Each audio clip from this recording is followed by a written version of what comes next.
In this quiet beginning, you're invited to drift into a world where history sleeps behind locked doors. Imagine walking through candlelit halls where dust rises like starlight and forgotten manuscripts rest in silence. The Vatican Library, sealed to most eyes.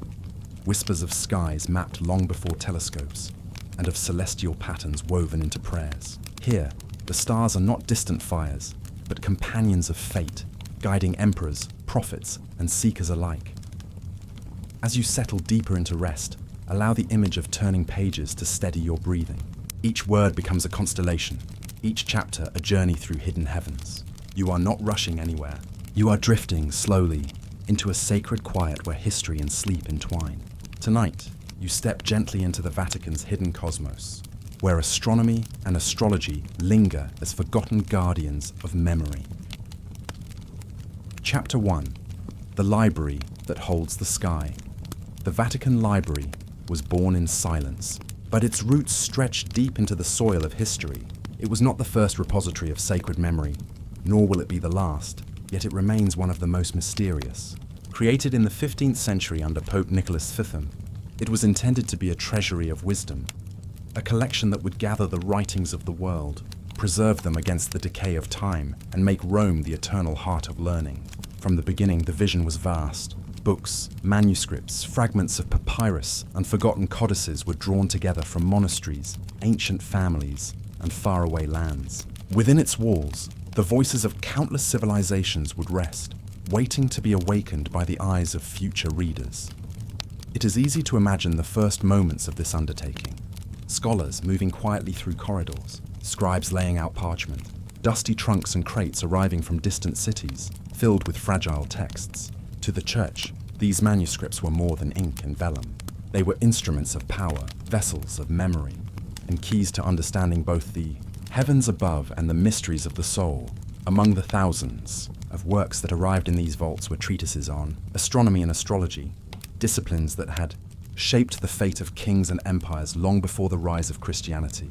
The church often held an uneasy relationship with these sciences of the stars. Astronomy was welcomed when it served calendars and sacred festivals, helping to calculate Easter or mark the solstices. Astrology, however, carried a shadowed reputation, accused of trespassing on divine will, of binding human fate to celestial mechanics, and yet both were preserved. Perhaps it was recognition that these texts carried too much history to be discarded. Perhaps it was curiosity, or the quiet understanding that wisdom is rarely simple. Whatever the reason, the manuscripts were kept, hidden in shelves and catalogues, locked away from ordinary sight. To step into the Vatican Library is to step into an ordered cosmos of its own.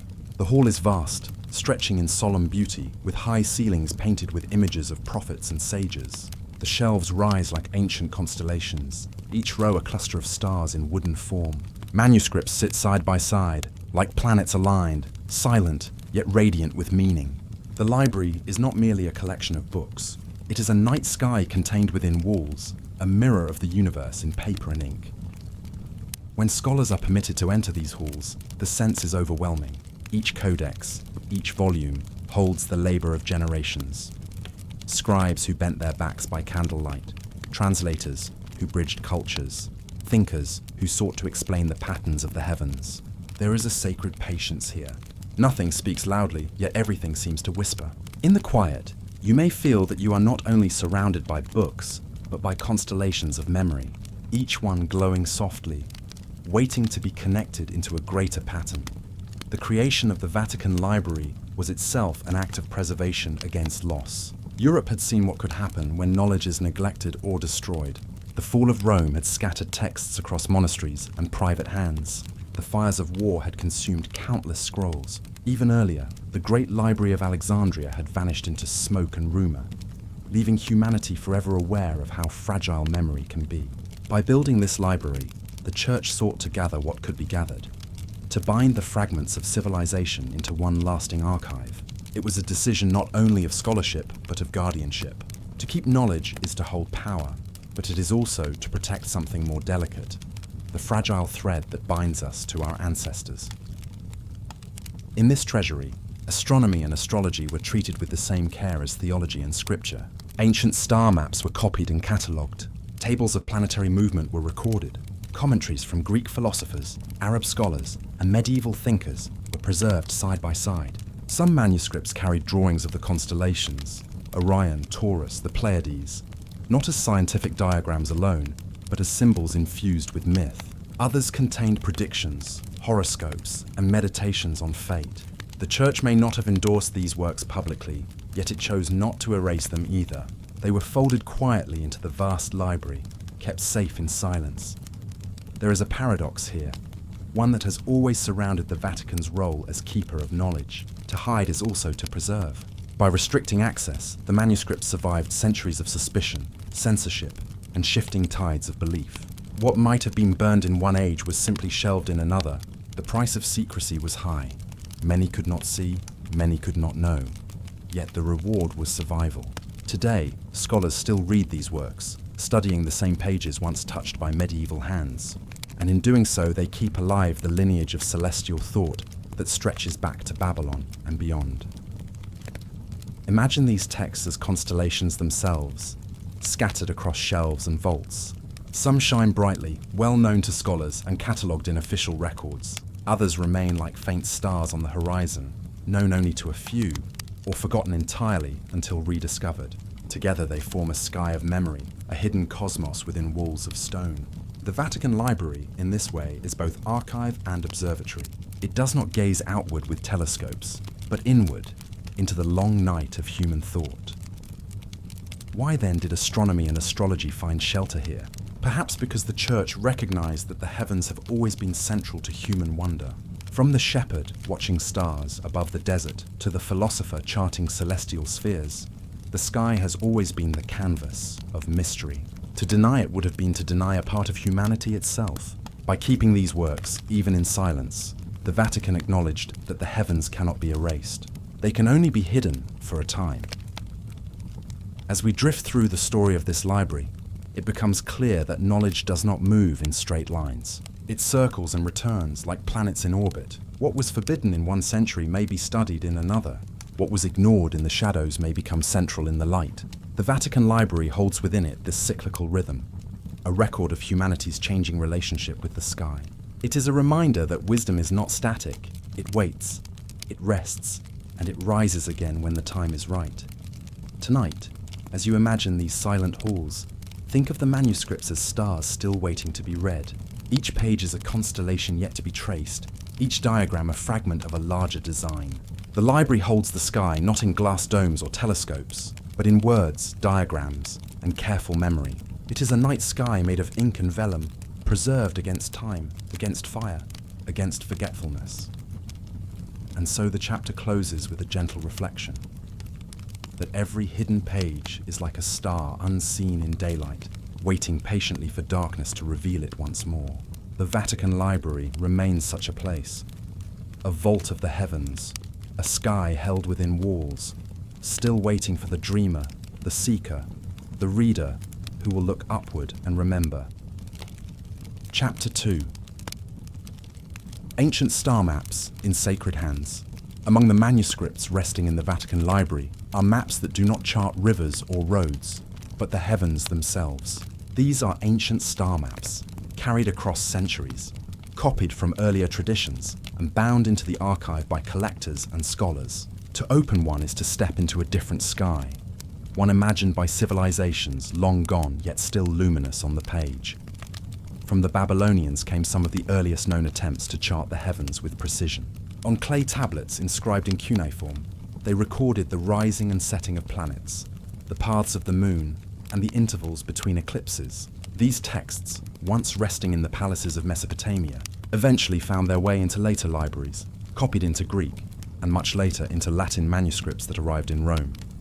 The Babylonians did not look at the sky as a neutral space. To them, the heavens were a divine script, each star a letter, each constellation a word. To read the map of the heavens was to read the mind of the gods. When Egypt rose along the Nile, it too placed the stars at the center of its sacred order. The ceiling of temples, like those at Dendera, glowed with painted constellations. The zodiac, though later adapted from Greek influence, was inscribed in stone and colored with celestial symbols. Egyptians aligned pyramids and temples with cardinal points, and their star maps blended measurement with theology. They tracked Sirius, the bright star whose rising foretold the annual flooding of the Nile, and whose light was seen as the herald of renewal. In these maps, astronomy was inseparable from survival, but also from meaning. The sky was not distant. It was the eternal counterpart of the earth below. The Greeks inherited these legacies and transformed them. Figures like Hipparchus and Ptolemy sought to classify the heavens systematically, charting constellations with mathematical rigor. Yet even in their works, preserved in the Vatican's holdings, the stars are not only data points. They are also images: Orion the hunter, Andromeda chained, the Pleiades clustered like jewels. These maps combined myth with measurement, suggesting that human imagination and observation were never entirely separate. A star map was both a record of the cosmos and a canvas of the human mind. The manuscripts that preserve these traditions often bear marks of many hands. Margins filled with notes, corrections in later ink, faint sketches of circles and arcs. They are not pristine monuments, but working documents, carried across cultures, copied by scribes who sometimes barely understood the content, but preserved it nonetheless. When they arrived in the Vatican, whether by purchase, gift, or inheritance, they entered a new kind of silence. They were no longer tools of priests or astronomers. They became artifacts, stored carefully, occasionally studied, but often left untouched, like lanterns burning faintly in forgotten chambers. It is striking to consider the dual role these star maps played. On one hand, they were scientific. They offered calendars, predictions, and a framework for navigation across land and sea. On the other hand, they were sacred, filled with mythological imagery, infused with belief. To Babylonian priests, a map of the heavens was a divine message. To Egyptian temple builders, it was a mirror of eternal order. To Greek philosophers, it was a harmony between cosmos and reason. And later, to medieval monks, it was both suspect and indispensable. Something to be preserved, though not always celebrated. In the Vatican Library, these maps are like constellations in storage. They are not displayed on observatory walls or projected in domes of light. They rest in drawers and shelves, pressed flat between pages, waiting to be opened. Yet in their stillness, they retain their luminous quality. A map of the heavens is never just lines on a page. It is an invitation to look upward, to see patterns in the night, to imagine meaning beyond the immediate. One can reflect on how fragile these images are. Paper and parchment can decay, ink can fade, and yet, across thousands of years, the stars themselves remain nearly unchanged. The same constellations seen by Babylonian priests can still be seen tonight.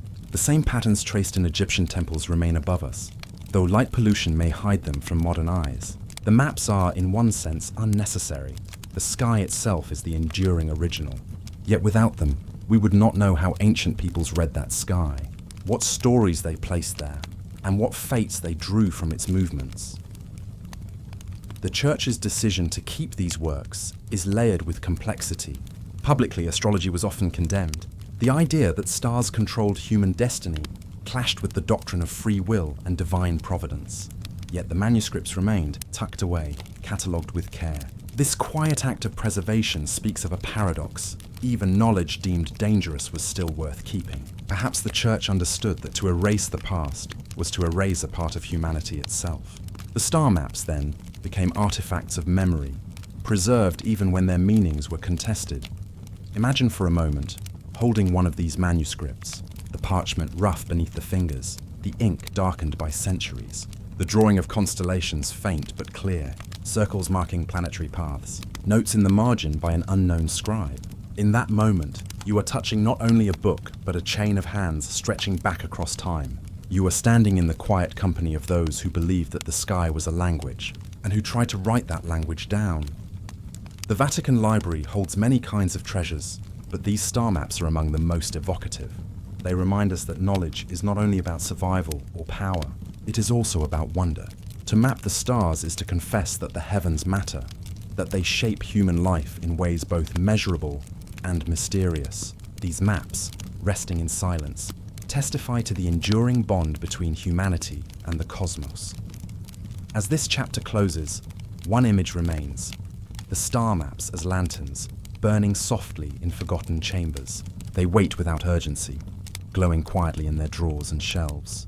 Their lines trace constellations that have not moved in thousands of years, constellations that still shine above you tonight. The manuscripts, like the stars themselves, are patient. They do not demand belief or disbelief. They simply remain, offering their light to any who choose to look.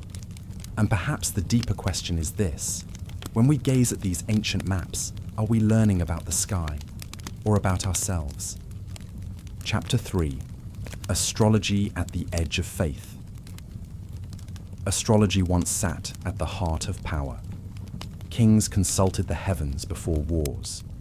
Emperors weighed planetary alignments before marriages and treaties. The rise and fall of dynasties was thought to unfold in rhythm with the slow procession of stars.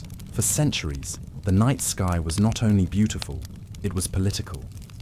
In Mesopotamia, rulers kept trained astrologers in their courts. These scholars read omens in the skies with as much seriousness as generals read battle plans. A conjunction of planets might be seen as a warning. An eclipse could signal danger for the king. The stars were consulted because they seemed to carry the will of heaven. For ancient rulers, ignoring such messages would have been as reckless as ignoring an army on the horizon. This tradition carried into Rome. The emperors of the late Republic and early Empire often surrounded themselves with astrologers. Augustus, the first emperor, was said to favor predictions drawn from the stars, though he worked carefully to keep such practices under control. Tiberius, who succeeded him, was deeply interested in astrology, at times using it to anticipate political threats. In these moments, astrology was not a fringe practice. It was a language of legitimacy, a way of binding human power to cosmic order. But as Christianity spread, a deep unease grew around this way of reading the heavens. The Church taught that God's providence, not planetary movement, governed the course of history. Human beings, created with free will, were not prisoners of the stars. To suggest otherwise seemed to undermine the very foundation of faith. If fate were written in the heavens, where did grace fit? Where was the mystery of divine choice? Church councils debated astrology. Some forms, such as the careful study of the sky for agricultural cycles or navigation, were permitted, but the use of astrology to predict personal destinies, to bind human souls to celestial forces, became increasingly condemned. By the Middle Ages, astrology was formally restricted, its practice placed at the edge of heresy. Priests were warned not to dabble in star charts. The faithful were taught to see in them temptation, not truth. And yet, within the Vatican's walls, manuscripts survived. Quietly, steadily, they were copied and stored.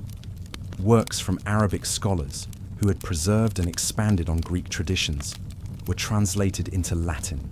Tables of planetary motion, guides to casting horoscopes, and diagrams of the zodiacal signs all found their way into the archive. They were not read aloud from pulpits, but they were not destroyed either. Instead, they were catalogued, kept under silence, waiting in the dark corridors of the library. This silence is telling. It shows how preservation does not always mean celebration. The Church may have forbidden the practice, but it did not erase the knowledge.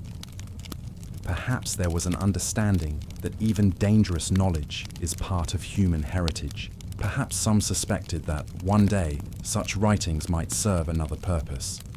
For science, for history, or for understanding the human longing to read the cosmos. Consider the paradox. Astrology was condemned because it seemed to bind people too tightly to fate. And yet, those same astrological tables, those same observations of planetary rhythms, became the seeds of astronomy. Without the careful record-keeping of astrologers, the scientific revolution might have had fewer foundations to stand on. Kepler, Galileo, and Tycho Brahe all began their work within the framework of astrology.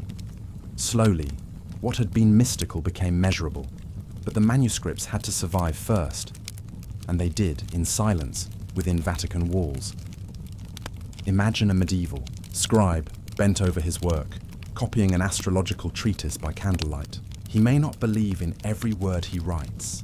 He may know that the Church views these texts with suspicion, yet he copies them carefully, letter by letter, chart by chart.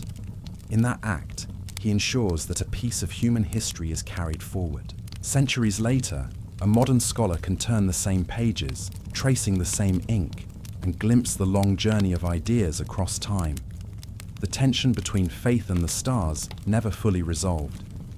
Even today, astrology continues to stir debate. For some, it is superstition. For others, it is a way of seeing patterns in a chaotic world. But in the quiet halls of the Vatican Library, the manuscripts remain, neither defended nor erased. They are a reminder that human beings have always searched the skies for meaning, even when forbidden. Perhaps this is the most enduring image. The stars themselves, glowing patiently above, while on Earth, debates rise and fall, councils convene, and laws are written. The stars are constant, but human interpretations shift like clouds. At times, they are seen as guides, at other times, as temptations. But the light does not change.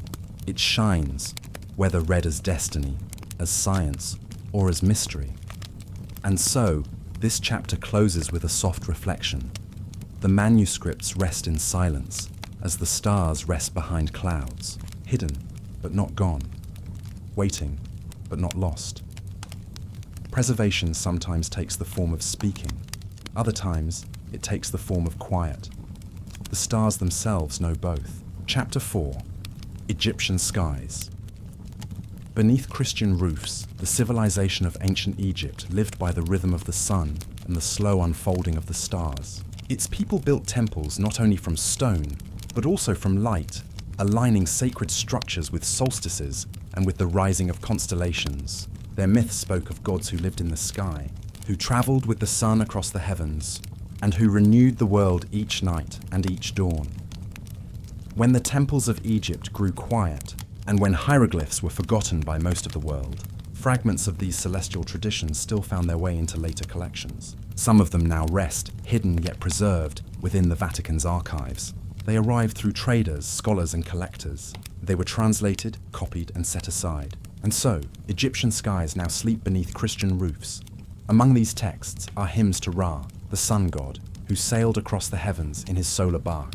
Each morning he rose from the eastern horizon, a promise of light renewed.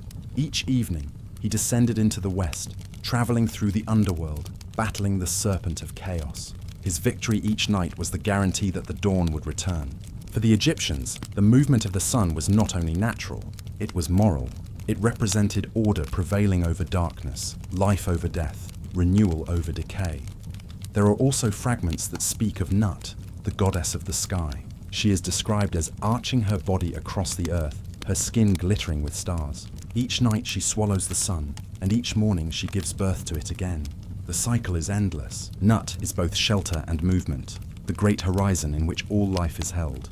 To read these lines, even in translation, is to glimpse a vision of the cosmos, where gods are not distant rulers, but woven into the very motions of the heavens. Other papyri describe Osiris, lord of the underworld, whose fate was bound to the star Orion. In his rising and setting, Egyptians saw the eternal cycle of death and resurrection. For them, the stars were not only maps, they were mirrors of divine stories, signs that heaven and earth belonged to the same rhythm. Life, death, and rebirth were not only human experiences, they were cosmic truths written into the movements of the night sky.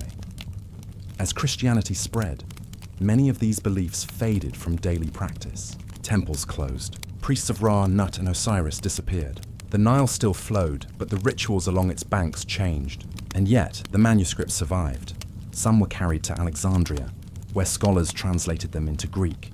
Others were preserved in private collections, later purchased or gifted to the Vatican. A few were copied into codices, their hieroglyphs replaced with words in Coptic or Latin, preserving not only their meaning, but their pulse. In the Christian vaults of Rome, these texts rested quietly. They were not proclaimed from pulpits nor used in liturgy. They were set aside, studied occasionally, sometimes hidden more deeply. The Church often condemned the old gods of Egypt as idols, but it still preserved their stories, perhaps out of curiosity, perhaps out of a sense that even false gods bore witness to humanity's long search for truth. To wander through these manuscripts is to walk between worlds. On one page, there are hymns to Christ. On another, diagrams of the zodiac with Egyptian names. On one shelf, writings of Augustine warning against pagan belief. On another, papyri describing Ra's endless journey. The Vatican's library is not one story, but many. It is a tapestry where faith and curiosity, rejection and preservation are woven together. Why were these texts kept? Perhaps because knowledge itself has a weight that commands respect. Perhaps because scholars of the Renaissance, who rediscovered many of these works, believed that truth could be found even in fragments of the past. Or perhaps because silence itself can be a form of reverence, not celebration, not use, but a recognition that something once sacred should not be erased. When modern scholars read these papyri, they find more than mythology. They find astronomy hidden in poetry. They find careful observations of the stars, coded within hymns. They discover calendars structured by celestial events, linking the flooding of the Nile with Sirius, the brightest star in the sky. Egyptian religion was never separate from Egyptian science. To know the gods was also to know the heavens. To track the stars was to prepare the fields. The sacred and the practical were one. Now, in the Vatican, these records are like lanterns kept in a sealed chamber. They still glow, though the world outside has changed. They tell us that long before Christianity, humanity looked upward, not only to measure but to worship. They remind us that the sky has always been a mirror for human longing, to understand, to endure, to belong to something larger. Picture the Nile's night sky, heavy with stars, reflected in the calm surface of the water. Now picture the Tiber in Rome, flowing past the walls of the Vatican with the same stars above. Two rivers, two worlds, one sky. The manuscripts bridge them. They carry Egypt into Rome, antiquity into Christendom, silence into memory. And so the Egyptian heavens continue, not in temples, not in chants, but in quiet pages beneath Christian roofs. They whisper of Ra's dawn, Nut's starry embrace, Osiris's eternal return. They rest like constellations written on fragile papyrus, hidden yet enduring, waiting for the dreamer who will find them again. The Nile's stars still shine, though their worshippers are gone. The Tiber flows beneath them, carrying their memory forward. And perhaps that is the lesson. The heavens do not vanish when we stop naming them. They remain, patient and eternal, as human cultures rise and fall beneath their light. Chapter 5. Babylonian Celestial Codes. Long before the domes of Rome rose against the sky, another city stood as the heart of wisdom and power.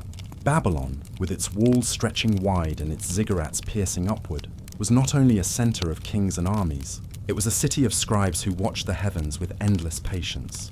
They saw the night not as an empty canvas, but as a sacred script, a message written by divine hands across the dark.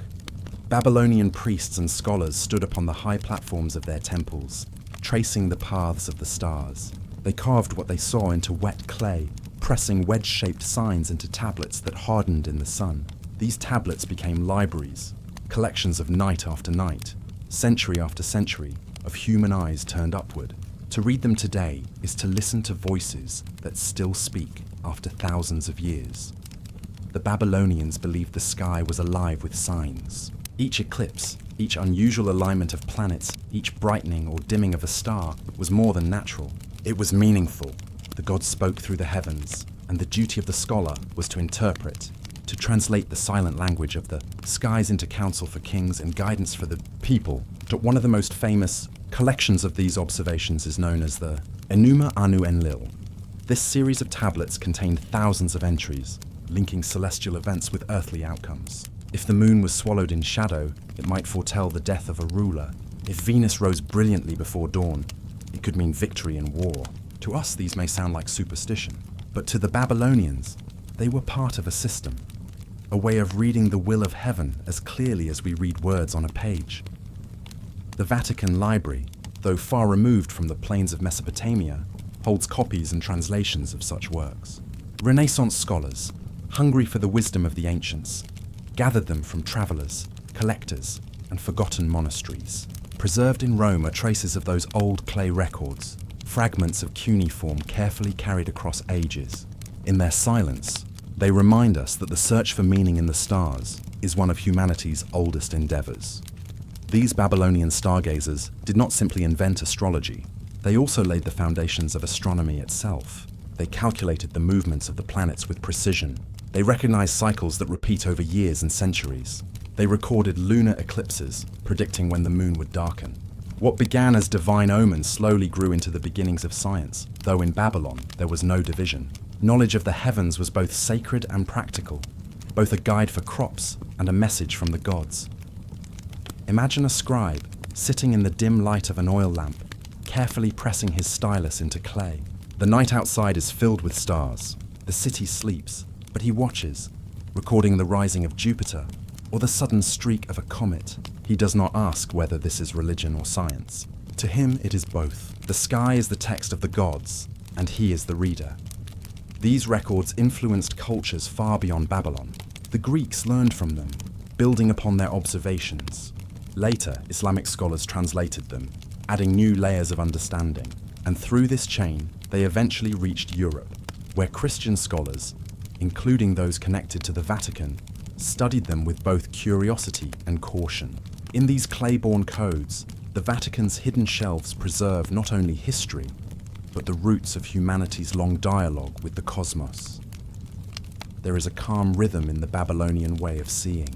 Each sign was noted, not rushed, not ignored. Life was interpreted slowly through the lens of the eternal sky. Perhaps that is why these texts still soothe us even now. They remind us that we are part of a larger fabric, woven together by stars, planets, and time itself. The constellations are like threads stretched across the heavens, patterns of destiny binding human life to cosmic order. As modern readers turn these pages, the old voices return. The scribes whisper through their careful marks. The planets move again across the tablets, their alignments glowing faintly in memory. And though the world outside may be restless, within these writings there is stillness. The stillness of men and women who once believed that nothing in the sky was random, that every flicker of light held meaning. Tonight, as you picture the vaults of the Vatican, imagine those fragile traces of clay and ink resting quietly. They are lanterns left burning by ancient watchers, carrying forward not only data, but devotion. They ask us a question as gentle as the night. When we gaze upward, do we see only silence, or do we still hear the gods? The Babylonians believed the heavens spoke, and in their codes, carried through centuries, perhaps they still do. Chapter 6. The Greek philosophers of the heavens in. The centuries after Babylonian scribes traced omens in the stars, another world turned its gaze to the sky. Across the Mediterranean, in the marble cities of Greece, philosophers gathered not only to worship the gods, but to ask questions that reached beyond myth. For them, the heavens were not only the realm of divine signs, they were a structure, a harmony, a puzzle that invited both reverence and reason. The Vatican Library holds their voices still, in careful Latin translations, in Greek manuscripts preserved by monks. The thoughts of Plato, Aristotle, and Ptolemy wait in quiet shelves. Each page carries more than text. It carries the breath of debates once spoken in shaded courtyards, beneath the clear Greek sky where the stars appeared as bright and near as thought itself. Plato imagined the cosmos as a living being, a soul that contained all souls. In his dialogue, Timaeus, he described the universe as crafted by a divine artisan, a demiurge who shaped chaos into order. The stars were not accidents of fire. They were gods themselves, eternal beings placed in perfect motion. To read Plato is to feel the wonder of a man who sought mathematics in the heart of creation, believing that beauty, truth, and geometry were woven into one. Aristotle, his student, offered a different vision. He saw the heavens as a series of perfect spheres, each turning with flawless circular motion. For him, the stars were fixed in the outermost sphere, eternal and unchanging. The earth rested at the center, not as arrogance, but as natural order. Above us moved the eternal bodies, made not of earthly matter, but of a substance he called ether, pure, incorruptible, beyond decay. Aristotle gave shape to the sky, not as myth, but as physics, a system that endured for nearly 2,000 years. Then came Ptolemy, writing in Alexandria, drawing maps of the heavens that joined observation with calculation.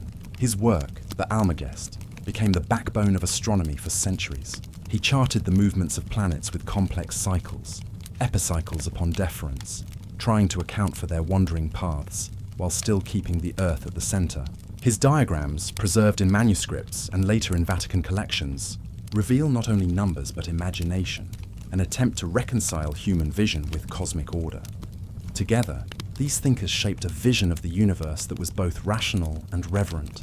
They were not content with myth alone. but neither did they strip the cosmos of wonder.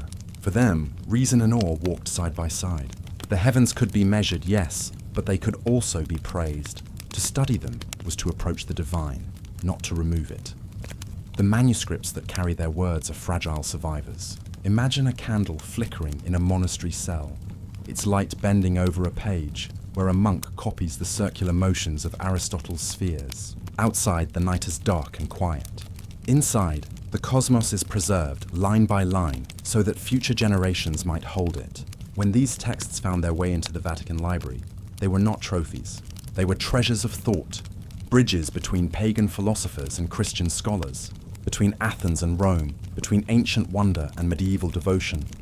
Even now, to turn their pages is to feel that blend of clarity and mystery. One can trace the geometry of Ptolemy's planetary paths, and at the same time sense the awe that Plato carried when he spoke of the world's soul. It is a reminder that science and spirituality were once one fabric, not torn apart, but woven tightly together.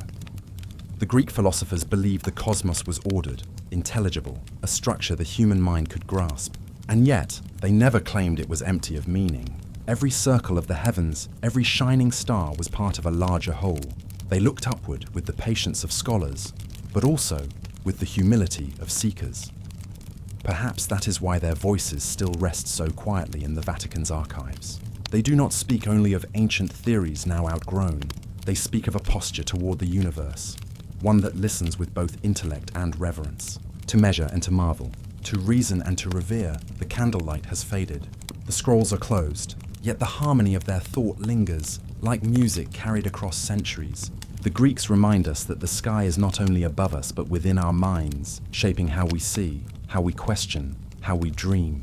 And in that lingering echo, one may wonder, in our pursuit of reason, have we left enough room for reverence? Chapter 7. Rome and the Stars of Empire. In the heart of Rome, stone arches rose against the sky, and marble temples caught the golden light of the sun. Yet even in a world built of concrete columns and armies, the Romans looked upward. The heavens were never empty for them. They were filled with signs, with omens, with cycles that whispered of power and decline. From the earliest days of the Republic, the Romans consulted the skies before they acted. No war was declared, no temple consecrated, no emperor crowned without a glance toward the heavens. The augurs, priests skilled in divination, stood in open fields or high on hillsides, lifting their staffs toward the horizon. They marked out the sky into sacred divisions, watching the flight of birds, noting their calls and their paths. A raven from the east, an eagle from the north, a flock wheeling at dawn. These were not random. They were messages, threads of fate carried on wings. For the Romans, the gods spoke not in words but in signs. To misread them was to risk disaster. To heed them was to walk in harmony with divine order. When Romulus, the legendary founder of Rome, sought to claim the city as his own, he turned first to augury. He waited for the number of birds, a contest of omens, to settle the dispute with his brother Remus. In myth, the very birth of Rome was sealed not only with blood but with the will of the heavens. As centuries passed, the empire grew vast, stretching from the sands of Africa to the forests of Britain. Yet the practice of reading the sky remained close to the center of power. Emperors themselves turned their gaze upward. A comet blazing across the night might mark the death of a ruler or the rise of a new one. An eclipse, with its sudden swallowing of the sun, could strike fear even into the most disciplined legions. For in that darkened moment, the empire's destiny seemed uncertain, as though the sky itself had withdrawn its blessing. The Roman calendar, too, was bound to the heavens. The movement of the sun shaped the year, while the moon measured the months. Festivals aligned with solstices and equinoxes, anchoring civic life in cosmic rhythm. The Julian calendar, reformed under Julius Caesar with the guidance of Alexandrian astronomers, sought to bring precision to this order. Days, months, and years were not simply human inventions. They were echoes of celestial cycles, written into law and ritual alike. In the Vatican archives, faint traces of these practices still survive. Fragments of calendars etched in marble, manuscripts noting eclipses, records of augural rituals once performed in the service of the state. They are not as vast as the philosophical treatises of Greece or the mathematical tablets of Babylon, but they carry a different weight, the weight of an empire that sought to ground its power in the stars. One can imagine a Roman general, on the eve of battle, waiting in silence as priests studied the heavens. The soldiers around him sharpened their swords, but their hearts waited for a sign. A flight of birds breaking westward, a sudden stillness in the sky. These moments bound human will to celestial pattern, weaving empire and cosmos together. Rome's fascination with the heavens was not only ritual, it was also personal. In private homes, horoscopes were cast. The art of astrology, carried from Mesopotamia and Egypt, found eager audiences among senators, merchants, and emperors. Birth charts were drawn with care, plotting the hour of a child's arrival, linking fortune to the dance of planets. Augustus himself was said to have treasured his horoscope, seeing in it the proof of his destined greatness. Others feared the stars, banning astrologers when prophecies threatened imperial stability. Yet even in prohibition, the practice endured, for curiosity about the heavens could not be silenced. As Rome transformed from republic to empire, the link between ruler and sky deepened. The emperors were not only guided by omens, they became celestial symbols themselves. Julius Caesar was declared a god after death, his deification marked by a comet that appeared in the sky. The people called it the Julian star, a sign that the heavens had embraced him. Later emperors would follow this path, claiming their place among the stars, seeking immortality not only on Earth, but in the constellations above. The manuscripts that carry echoes of these beliefs remind us of how deeply Rome wove its story into the fabric of the sky. Festivals of Saturnalia, aligned with the turning of the year, the Lupercalia, bound to cycles of fertility and renewal. Each rising star, each shifting season, was not only nature's rhythm, but empire's heartbeat. And yet, as centuries passed, Rome itself began to fade. The marble cracked, the legions thinned, the empire that seemed eternal gave way to decline. But the sky, the same sky watched by augurs, feared by emperors, measured by calendars, remained untouched. The constellations wheeled as they always had. The solstices came and went, indifferent to empire's fall. To reflect on Rome and its stars is to sense both grandeur and fragility.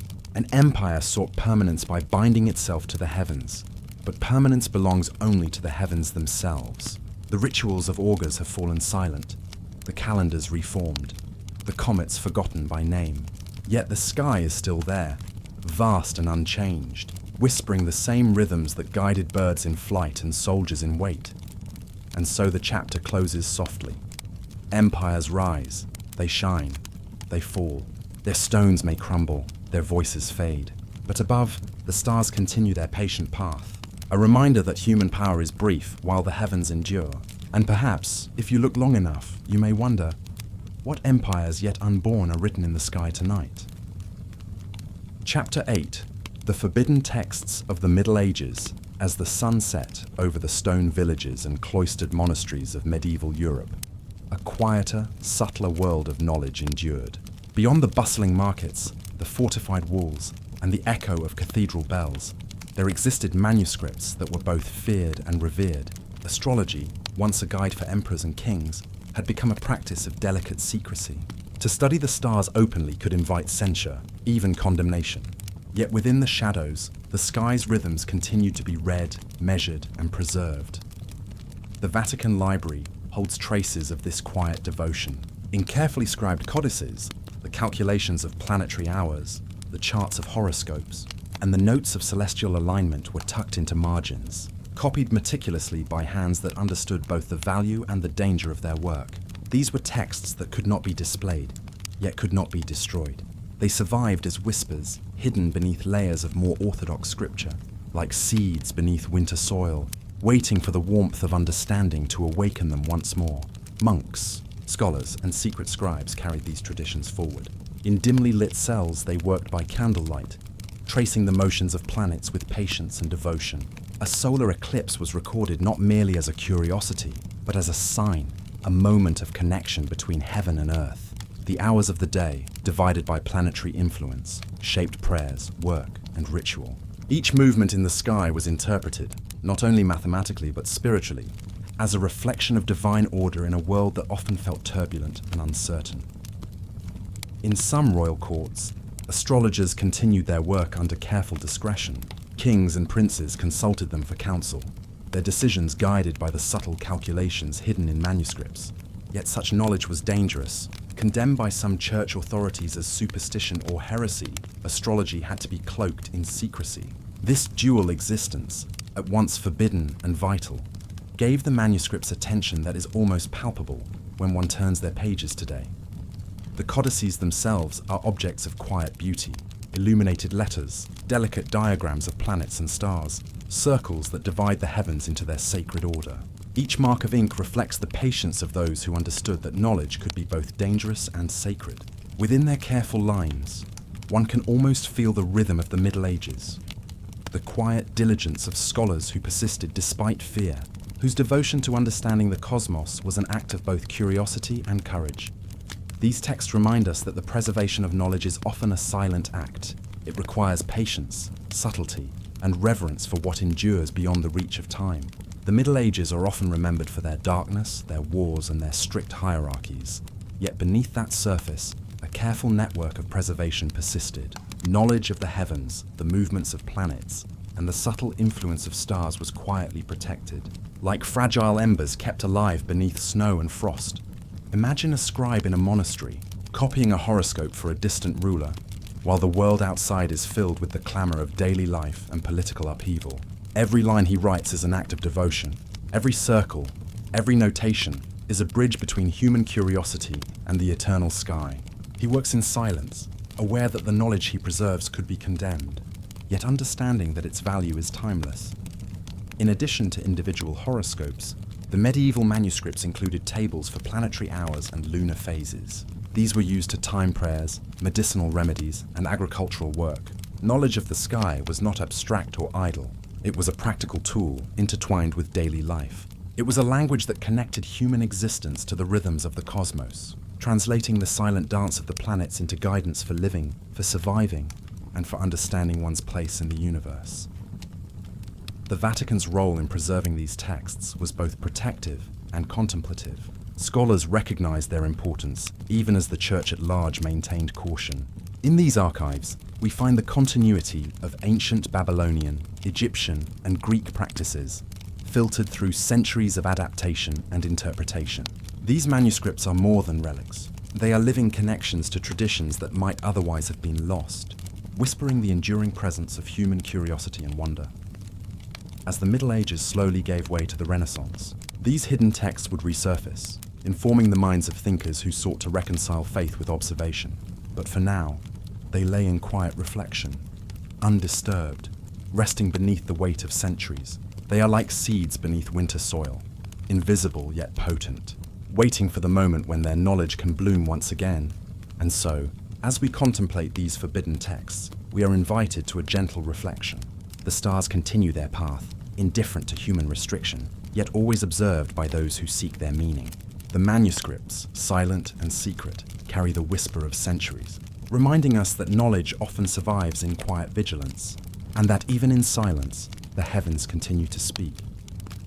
In this stillness, one may sense that the Middle Ages were not simply an era of suppression, but also a period of careful guardianship. The wisdom of the cosmos, once revered and then feared, found sanctuary in quiet hands. And beneath that silence, knowledge sleeps, waiting for those who will read, reflect, and dream with it. Chapter 9.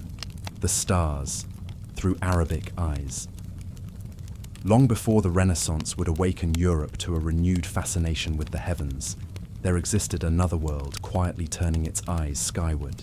Across the deserts and bustling cities of the medieval Islamic world, scholars labored in libraries and observatories, preserving the wisdom of Babylon, Greece, and Egypt, and building upon it with their own meticulous observations. The stars were no longer merely omens or divine symbols. They became instruments of measurement, of calculation, of understanding the rhythms of the universe. The Vatican Library holds many of these texts today, translations from Arabic into Latin, each a bridge across time and culture. Within their pages lie careful recordings of planetary movements, instruments designed to chart the heavens, and geometric calculations that reveal the structure of the cosmos. These manuscripts are more than historical artifacts. They are vessels carrying centuries of careful thought, observation, and devotion to understanding the order above. Arabic scholars such as al-Sufi, Al-Battani and Al-Zarqali refined the works of Ptolemy, adding new star catalogues, correcting calculations, and introducing instruments like the astrolabe with unprecedented precision. Their observations were empirical, yet still suffused with wonder. They saw in the stars both mathematical certainty and spiritual reflection. By measuring the heavens, they sought not only to predict eclipses or guide navigation, but to glimpse the harmony underlying the universe itself. The act of translation was itself a careful art. When European scholars later brought these Arabic texts into Latin, they carried with them more than words. They carried a method of seeing the world, meticulous, measured, yet reverent. The Vatican, through its careful collection, became a custodian of this knowledge, sheltering it even when the world around it remained uncertain or suspicious of foreign sources. In these pages, we can sense the quiet labor of translators, the subtle interweaving of cultures, and the patient attention given to every detail of the sky. One can imagine scholars in Cordoba, Baghdad, or Cairo, seated in chambers lit by lanterns, tracing the motions of planets across parchment, calculating their positions with instruments designed to capture precision. Every observation was a small act of devotion. Every chart, a map not just of the heavens, but of the human desire to understand. And as knowledge was carried westward, through merchants, scholars, and scribes, it crossed deserts and mountains, moving like the caravans beneath the night sky, steady and deliberate, guided by stars both literal and symbolic. Arabic astronomers did more than preserve the past. They innovated. They refined tables for predicting lunar and solar eclipses, mapped the paths of planets, and developed new methods for astronomical calculation. The astrolabe, in particular, became a symbol of this union of science and art, a tool that could measure time, locate stars, and chart the heavens, all in one delicate instrument. These creations were celebrated not only for their utility, but for their elegance, reflecting a worldview in which mathematics, observation, and cosmic order were inseparable. Within the Vatican, these translated works sit quietly, often overlooked. They are copied and annotated, their margins filled with centuries of scholarly attention. Each note is a trace of human curiosity reaching across time and space. They connect Babylonian charts, Greek philosophy, and Islamic innovation in a continuous line, preserved carefully amid other sacred texts. In this way, the library does more than hold books. It holds continuity, a memory of human striving to understand the skies, preserved through language, ink, and patient study. These manuscripts also remind us that knowledge is not bound by borders. Civilizations that might have seemed distant or separate were in fact in conversation, linked by the universal rhythm of the stars. What was observed in the deserts of Persia informed the calculations in a Venetian scriptorium centuries later. What was written in Arabic inspired European scholars who would eventually ignite the Renaissance. Knowledge, like light, travels, sometimes slowly, sometimes across unexpected paths, yet inevitably bridging cultures and generations. The night itself becomes a metaphor. Picture the caravans crossing vast sands, lanterns flickering against dunes, guided by the same stars that Arabic scholars recorded with precision. Each caravan carries more than goods. It carries ideas, observations, methods, and the silent promise that the heavens belong to all who look upward. This image lingers, gentle and steady, a reminder that even in isolation or danger, human curiosity endures, moving across both sands and centuries. In the quiet of the Vatican's reading rooms, one can feel this continuity. The same stars charted by Al-Sufi and Al-Battani are those seen through the windows of monastic cells in Europe, traced carefully by scholars whose lives intersected, though never in person. Time becomes soft here, not a strict measure of years, but a gentle flow, linking observers, translators, and readers. Each manuscript is a vessel, carrying the patience and devotion of those who sought the heavens' hidden patterns. Arabic scholarship also infused a philosophical sensibility into European thought. The stars were more than distant points of light. They reflected order, beauty, and divine logic. Observing the heavens became a contemplative practice, a meditation on both the cosmos and one's place within it. In this quiet reflection, one senses the bridge between science and spirituality, an understanding that measurement does not preclude reverence, that calculation can coexist with awe. And so this chapter closes with the soft rhythm of night and desert, the enduring stars, and the gentle echo of caravans moving beneath them. Knowledge, once forbidden or distant, survives in careful preservation. It whispers across centuries, reminding us that the sky has always been a shared inheritance, carrying both questions and answers, both observation and wonder. And as we leave these manuscripts to rest in their silent vaults, we may imagine the desert stars shining as they have for millennia, guiding human curiosity with patient constancy. In this stillness, one is left to reflect. The heavens belong to no single time, place, or culture. They are a universal canvas, observed and understood through many eyes, across many generations. And beneath that eternal sky, knowledge continues its quiet journey, as steady and enduring as the stars themselves. Chapter 10. Monks, manuscripts, and silent observations in the stillness of medieval cloisters, where sunlight filters softly through narrow windows. A quieter form of devotion unfolded. Monks moved with deliberate care along stone corridors, their footsteps muted by worn tiles. Within the scriptorium, the air is filled with the faint smell of parchment and ink, a sanctuary of patience and contemplation. Here, knowledge of the heavens was preserved not through grand proclamations or public lectures, but in quiet, persistent labor. These scribes copied texts with meticulous care. Ancient manuscripts from Greece, Babylonia, and Egypt were laid before them, their pages fragile with age. With each stroke of quill, the monks traced not only letters, but the geometry of the sky itself. Diagrams of constellations, calculations of planetary motion, and tables for eclipses were reproduced with reverence. Every line drawn, every symbol noted, was an act of both scholarship and devotion, a bridge connecting human hands with the eternal cosmos. Monastic life was rhythmical, guided by prayer and labor. The hours were measured carefully, not only by the sun, but by the motions of celestial bodies recorded in these manuscripts. The movement of planets, the phases of the moon, the rising of particular stars, all were considered in the timing of prayer, the planting of crops, or the marking of festivals. Astronomy and daily life intertwined seamlessly, revealing a worldview in which the heavens and earth are never separate, but part of a continuous sacred order. Silence was central to this work. Speech was measured, often minimal, so that concentration could be maintained. Yet the silence was not emptiness. It was presence. The quiet of the cloister mirrored the quiet of the night sky, a calm space in which the mysteries of the universe could be contemplated and preserved. Each manuscript copied was a prayer, each chart a meditation, each diagram a tribute to the harmony of creation. Some texts were so sensitive that their very existence had to remain secret. Astrology, though studied carefully, was often frowned upon by church authorities if applied to human fortune. Yet within the cloister walls, knowledge endured, shielded by devotion and discretion. The monks became guardians of this hidden wisdom, preserving it through careful copying and annotation. These manuscripts were not merely books, they were vessels of continuity, carrying the observations and insights of generations who had long since passed. One can imagine a scribe at a small wooden desk, the light of a single candle illuminating the page. Outside, the wind may whisper through the cloister's arches, carrying the chill of evening.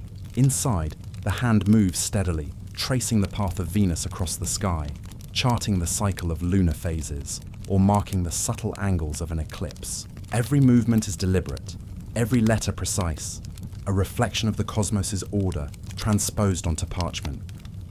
These monks did not merely copy, they interpreted.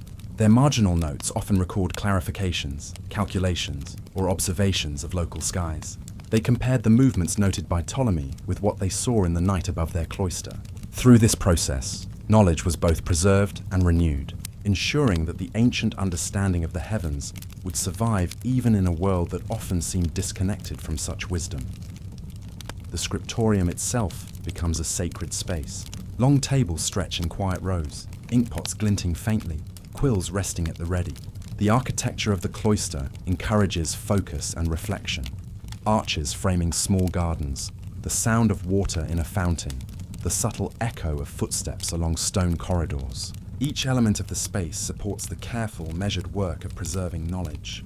The monks' daily rhythm, work, prayer, rest, reflects the very cycles they chart: the rise and fall of the sun, the waxing and waning of the moon, the steady procession of stars across the night sky. It is worth noting that these efforts were not isolated. Manuscripts were exchanged, copied, and transported across monasteries and libraries, creating a quiet network of preservation. Knowledge of celestial mechanics, planetary tables, and astronomical instruments flowed through Europe in this way, often unnoticed, yet crucial for the later revival of astronomy in the Renaissance. The Vatican, which would eventually collect many of these manuscripts, owes much of its celestial holdings to the patient labor of these monks. And yet, in all of this, there is a gentle mystery. The monks did not work for recognition, nor did they expect their efforts to change the course of empires. Their reward was quiet, spiritual, and enduring. They understood that preserving knowledge was itself a form of devotion, a way of aligning human life with the order of the universe. In this sense, every chart copied, every planetary table drawn, was a reflection of reverence for the cosmos and the divine principles believed to govern it. As the chapter closes, one is invited into the hush of the monastery at night. Imagine corridors bathed in pale moonlight, manuscripts resting on desks, quills laid down, inkpots sealed. Outside, stars wheel silently in their eternal arcs. The monk's work endures, not in grandeur, but in persistence. It is a testament to patience, to faith in knowledge, and to the quiet power of observation. In this stillness, we are reminded that even when knowledge is forbidden or overlooked, it can survive in careful hands. The heavens remain a guide, and the labor of monks ensures that what might have been lost continues to whisper across centuries. There is a sacred calm in knowing that such devotion, measured and patient, still reaches us through the pages preserved in silence, echoing softly like the night sky itself. Chapter 11, Instruments of Celestial Memory. The manuscripts of the Vatican hold more than charts and observations. They record the ways humans sought to grasp the heavens, to bring its vast rhythms into forms they could touch, study, and understand. Among these texts are careful descriptions of instruments, astrolabes with etched plates, armillary spheres spinning in miniature, early clocks marking the measured dance of time. Each is both practical and contemplative, a fusion of skill, devotion, and wonder. Astrolabes, in particular, were more than navigational tools. Their engraved discs trace the positions of stars, the rising and setting of planets, and the shifting of celestial coordinates. They allowed scholars to hold a map of the sky in their hands, to project its movements, and to calculate moments of significance. Each pointer, each carefully inscribed circle, was a meditation on order, a human echo of the cosmos's precision. In the quiet of a library or monastery cell, these devices were not instruments of conquest, but instruments of remembrance. They translated the immense and untouchable rhythms of the heavens into forms that could be observed, marked, and contemplated. Armillary spheres provide another layer of understanding. Their concentric rings, delicately balanced on a central axis, trace the orbits of the planets and the ecliptic path of the sun. They are models, yes, but also symbols of devotion. To move the sphere gently, to observe the alignment of rings, is to participate in the quiet order of the universe. Every rotation, every angle embodies centuries of study and reflection. The hands that turn them are guided not only by calculation, but by reverence, a sense that the universe can be mirrored, if only in miniature, in human craft.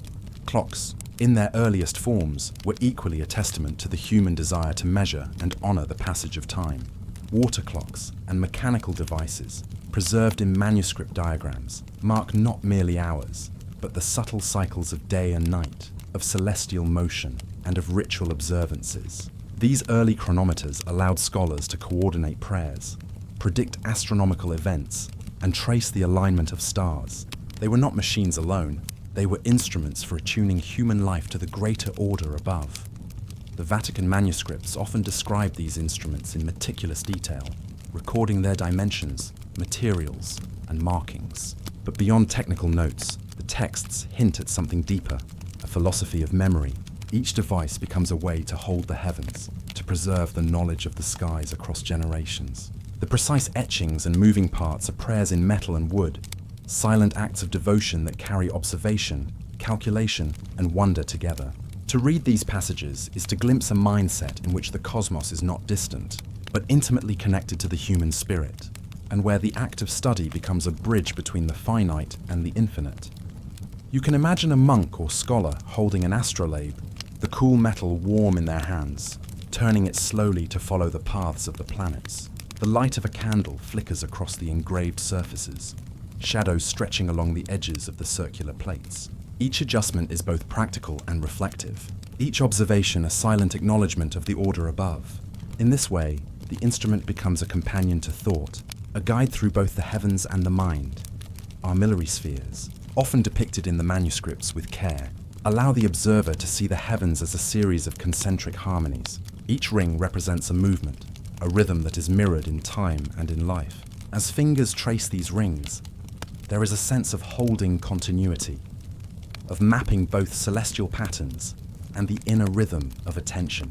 The sphere rotates, yet the observer remains centered, aware that while the sky turns, the act of observation is itself a stabilizing meditation.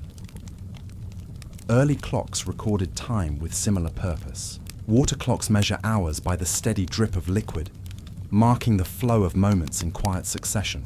Mechanical clocks with gears and escapements echo the regularity of celestial motion, translating planetary cycles into audible or visible markers. These devices were a human echo of the heavens, finite reflections of infinite motion. Each tick or drip was both observation and devotion, a way of preserving not only knowledge, but attentiveness to the unfolding world. The manuscripts carefully detail the construction of these instruments, but they also invite reflection on their deeper meaning.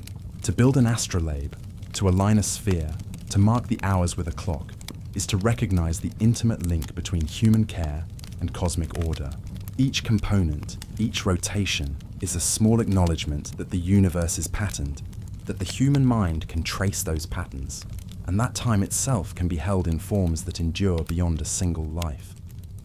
Throughout the Vatican's collections, one senses the continuity of this knowledge. Instruments are sometimes depicted in illuminated diagrams, surrounded by notes on planetary motion or the mathematics of orbits. Scholars and monks who copied these texts preserved not only technical information, but a philosophy of attention, an insistence on accuracy as a form of devotion.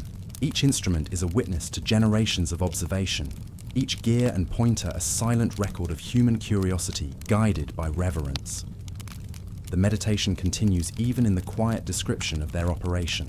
Aligning an astrolabe to the pole star, plotting the sun's course across the ecliptic, or reading the shadow of a gnomon in a diagram, each act reflects both precision and wonder. These instruments are in essence prayers made tangible. They embody the desire to grasp something eternal, to participate in a cycle far larger than oneself. And in their careful design, they preserve the memory of human effort aligned with celestial rhythm. One can feel the patience required to operate these devices. Hours spent adjusting, measuring, and calculating become a slow, mindful practice. The mind follows the motion of gears, rings, and pointers, tracing the sky as carefully as the hand traces the page. There is a quiet discipline in this labor, a rhythm that mirrors the very motions being observed. Knowledge, then, is inseparable from mindfulness. Study becomes devotion, and devotion becomes a way to remember and honor the heavens. The Vatican manuscripts also record the materials used, the balance of metals and wood, the precision of engraving. Every detail contributes to functionality and elegance. Each instrument is a miniature cosmos, and handling one is an act of reverence. One imagines the soft sound of a rotating ring, the weight of a disc held in attentive hands, the careful marking of a shadow or a pointer. In this way, the devices are living traces of past observers, echoing their attention across centuries, silently turning with the same patient rhythm that guides the stars themselves. The instruments also remind us of human continuity. Astrolabes, spheres, and clocks are found across cultures, adapted, refined, and recorded in texts that pass through Baghdad, Toledo, Florence, and Rome. Each iteration reflects both technological skill and philosophical reflection, each a reminder that the desire to understand the heavens is universal. These objects carry memory, the memory of those who observed, measured, and reflected on the same stars that shine above today. As the chapter draws to a close, the attention softens. The astrolabe rests on the desk. The armillary sphere rotates slowly in its frame. The gears of early clocks are still, yet seem poised to move once more. They exist not only as instruments, but as silent testimony that human effort, curiosity, and care can touch the infinite, time and memory intertwine, and the heavens themselves feel held, if only briefly, in human hands. And in this quiet, there is a final echo. The instruments have done their work. Observation continues. The manuscript pages close gently, the pens are laid down, and the eternal turning of gears and rings becomes soundless. Yet the rhythm remains. A reminder that knowledge, like time and stars, endures beyond words and observation, quietly shaping our reflection, our awareness, and the hush of night itself. Chapter 12. Galileo, beneath Vatican, shadows. Galileo Galilei stands at the intersection of observation and controversy, a figure whose quiet persistence transformed the understanding of the skies. In the early 17th century, his telescopes became instruments of revelation. Through them, the moon revealed its craters, Jupiter displayed its moons, and Venus traced its phases with unmistakable clarity. Each sighting challenged assumptions, yet it was not spectacle alone that defined his work. It was method, patient measurement, and careful recording. Within the Vatican's archives, his writings survive, alongside documents reflecting the tension between innovation and authority, observation and dogma. The church of his time approached celestial knowledge with caution. Astronomy had long been entwined with calendars, rituals, and sacred order. The motion of planets, the rising and setting of stars, and the timing of equinoxes were woven into human practice and faith. Galileo's findings did not reject this order, but they revealed a universe more intricate than previously imagined. His observations suggested that the heavens were governed by principles that could be measured, charted, and reasoned, rather than only interpreted through symbolic or theological lenses. This created a quiet dissonance, a challenge that required careful navigation. Within the Vatican, manuscripts preserving Galileo's studies speak not only of the discoveries themselves, but of the ways knowledge was received, recorded, and sometimes withheld. The texts are detailed, precise, and imbued with the hand of someone attuned to both the sky and the instruments that traced it. Marginal notes, diagrams, and letters reveal the dialogue of thought between observers and authorities, between curiosity and caution, between truth as witnessed and truth as interpreted. Here, knowledge is intertwined with silence, with reflection, and with the weight of responsibility. Galileo's trial, often remembered for its drama, also reflects the complexity of this period. The writings in the Vatican offer a quieter perspective, a careful recording of the arguments, the exchanges, and the letters exchanged among scholars and clerics. These pages do not dramatize fear or triumph, but preserve the delicate balance between intellectual pursuit and social context. Within their margins, one senses a community negotiating the boundaries of inquiry, where curiosity met tradition and reason met reverence. The telescopes themselves, humble and precise, hold an almost meditative presence in these records. Through them, Galileo guided the human eye toward the unseen, the rotation of lenses, the careful adjustment of focus, and the tracking of celestial bodies were exercises in both discipline and wonder. Each observation was repeated, measured, and noted, forming a chain of attention that spanned nights and seasons. The instruments became extensions of thought, tools that bridged the finite mind with the infinite heavens. The Vatican manuscripts emphasize this careful practice. Diagrams show the relative positions of Jupiter's moons, sketches depict lunar surface features, and calculations trace the motions of planets across the ecliptic. These records speak to the meticulous care required to transform fleeting sight into enduring knowledge. The texts invite reflection on patience, attentiveness, and the quiet labor that underlies discovery. Knowledge is not only illumination, it is slow accumulation, often unseen and uncelebrated, preserved in margins, on folded pages, and in the hush of libraries. Galileo's letters to friends and colleagues, also preserved within these walls, reveal his humility and persistence. He writes of nights spent observing, of careful recording, and of the weight of responsibility in sharing findings that could challenge established ideas. There is a meditative quality to these words, a recognition that knowledge is a trust, a burden, and a form of devotion. In this way, Galileo's work aligns with the manuscripts that preceded him. The careful preservation of observation, the quiet devotion to truth, and the acknowledgement that human understanding is always partial, always in dialogue with what is greater than oneself. One can imagine the scene. A modest telescope set in a quiet corner, its lens reflecting candlelight, dust motes drifting in the still air. Outside, the stars continue their steady paths. Inside, a scholar bends over notes, tracing the moons of Jupiter, noting the shadow across Venus. The room is silent, but full of attention. In this quiet, observation and reflection merge. The telescope is not a tool of confrontation. It is a bridge between the human mind and the sky, a way to participate in the ongoing rhythm of the cosmos. The manuscripts reveal that the Church did not simply discard these discoveries, though the response was cautious. The preservation of Galileo's writings, alongside commentaries and correspondence, suggests a recognition that knowledge, once observed, could not be entirely erased. The tension between revelation and restraint created a paradoxical protection. By limiting circulation, yet copying and cataloguing meticulously, the instruments of celestial understanding were sheltered. In the shadows of authority, observation endured. Knowledge, like the stars, persisted beyond immediate judgment. Galileo's insights also remind readers that the act of seeing is inseparable from the act of interpretation.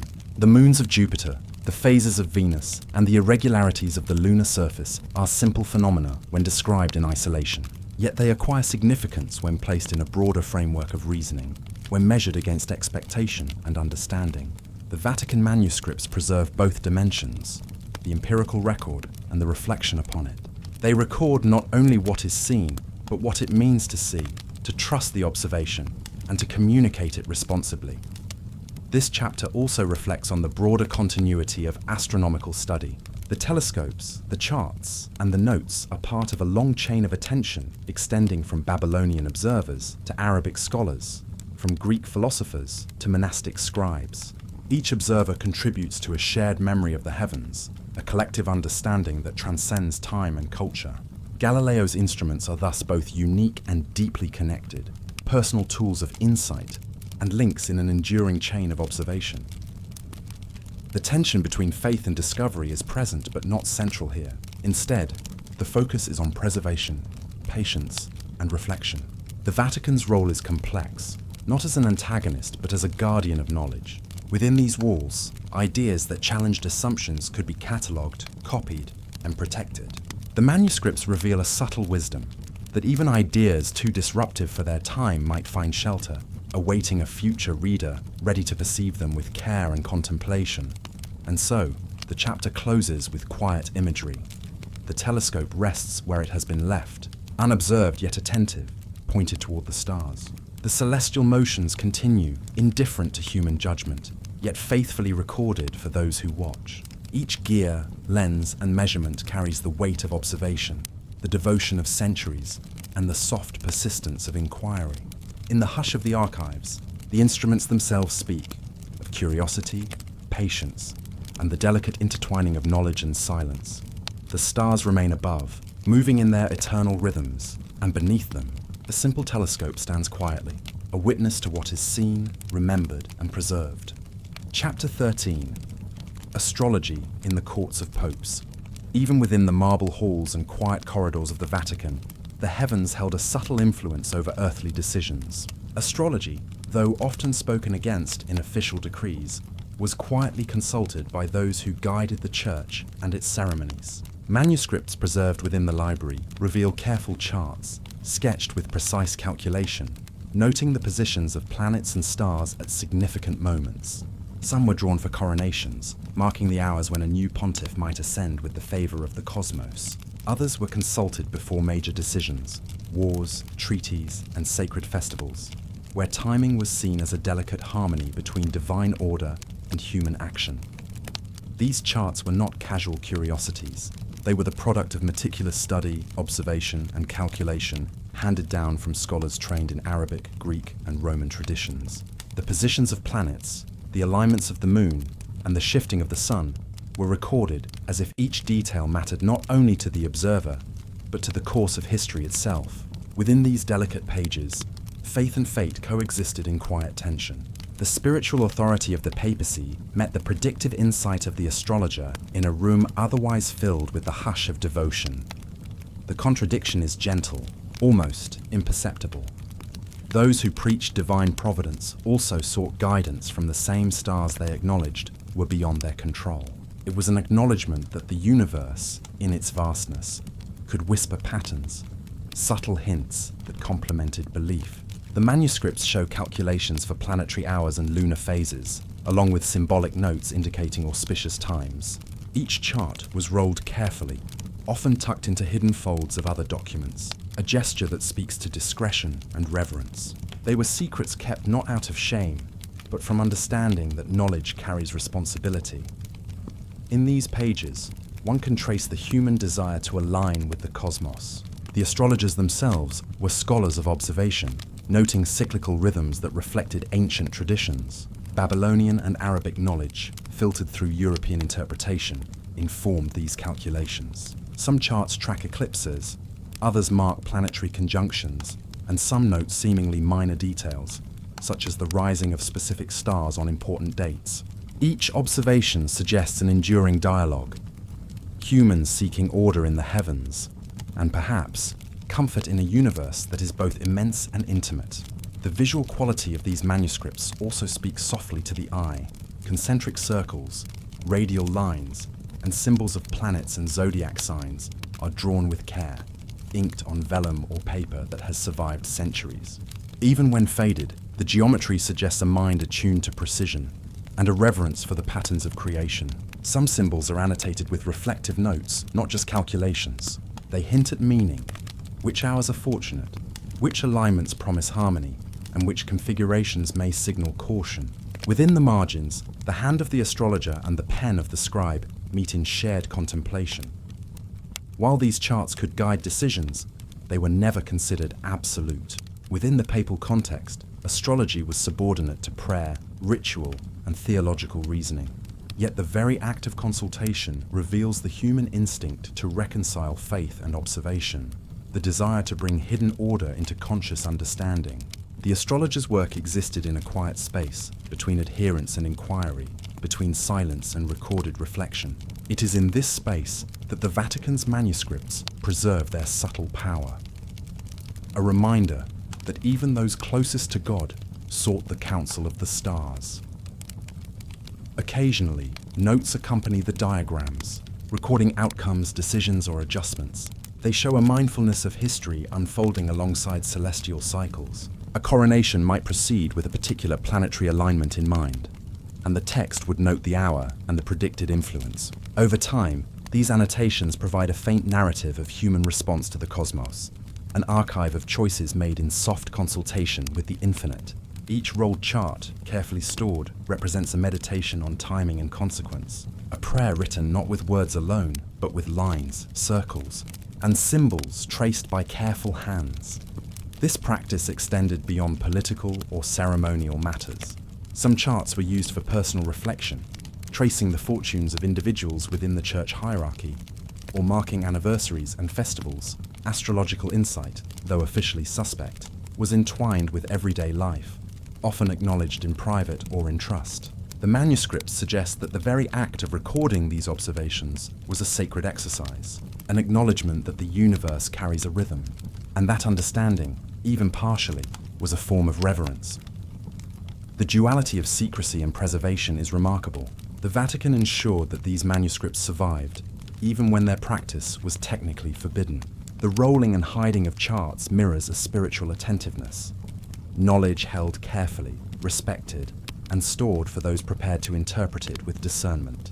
The quiet devotion required to copy, study, and archive these works speaks to an enduring commitment that human curiosity and the pursuit of wisdom may coexist with faith, if approached with humility.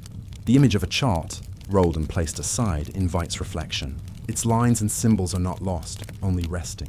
Like a secret prayer never spoken aloud, it preserves intention, observation, and care. One imagines the folds of parchment in a dimly lit chamber, the soft rustle as a hand uncurls it, and the patient tracing of symbols once again. Time passes, but the chart endures, quietly bridging the human desire to understand and the immutable rhythm of the stars above. Through these manuscripts, the Vatican quietly records an unspoken conversation between earthly power and celestial influence. The popes consulted the heavens while preserving both doctrine and discretion.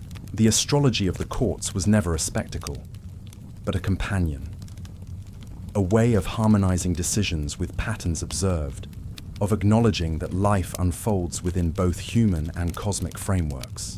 The charts themselves are silent, yet they speak through observation, measurement, and the care of those who recorded them for posterity. In the end, the chapter leaves the listener with stillness. The rolled chart rests, folded into shadows, its markings invisible to casual eyes, yet present in the archive of time. The planets continue their steady orbits. The zodiac moves through its cycles, and lunar phases wax and wane, indifferent yet eternally precise. Within the Vatican walls, the quiet records endure, a testament to curiosity, patience, and the subtle union of fate and faith. The folded parchment, inked with careful lines and celestial notation, becomes a meditation in itself, a reminder that knowledge can exist in secret, that faith and inquiry can coexist, and that the silent preservation of insight is sometimes the most sacred act of all. Chapter 14. The lost constellations of forgotten ages. Among the many treasures of the Vatican, there exist manuscripts that trace the stars as they were seen in centuries now past. Some constellations recorded on these pages no longer appear on modern maps of the heavens. Their forms, carefully traced and named by astronomers of long ago, have faded from collective memory. Yet here, preserved in ink and vellum, they endure, a quiet testament to the ways humans have sought to order the sky, and in doing so, to find themselves. The lost constellations remind us that the heavens are not fixed in human perception. Across different cultures, stars have been woven into stories, shaped into images, and imbued with meaning. What one generation recognized as a figure of a hunter, a river, or a sacred animal, another might overlook entirely. In the Vatican's holdings, these vanished patterns are preserved with precision, their geometry carefully noted, sometimes annotated with philosophical reflection, sometimes with mythic interpretation. The pages are both scientific record and meditative artifact, bridging observation with imagination.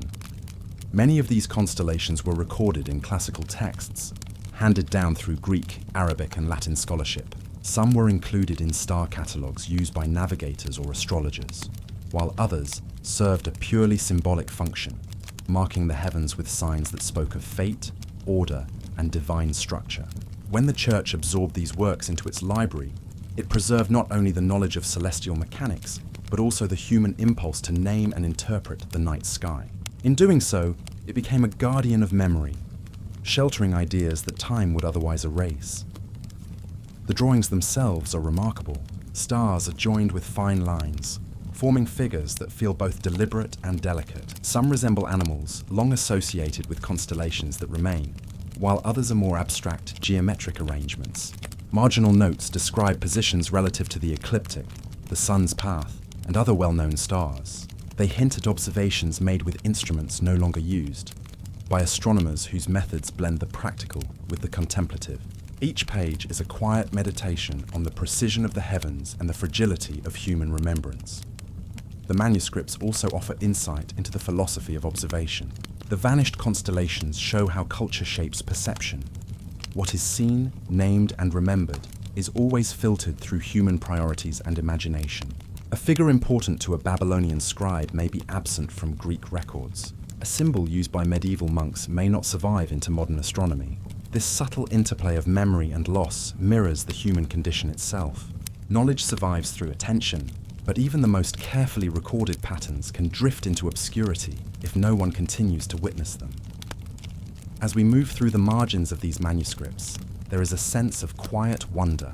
Some pages juxtapose the familiar with the unfamiliar, known constellations alongside forgotten ones, showing continuity and change in a single frame. Scholars and scribes work to preserve both, understanding that the heavens carry lessons, narratives, and rhythms that extend beyond immediate comprehension.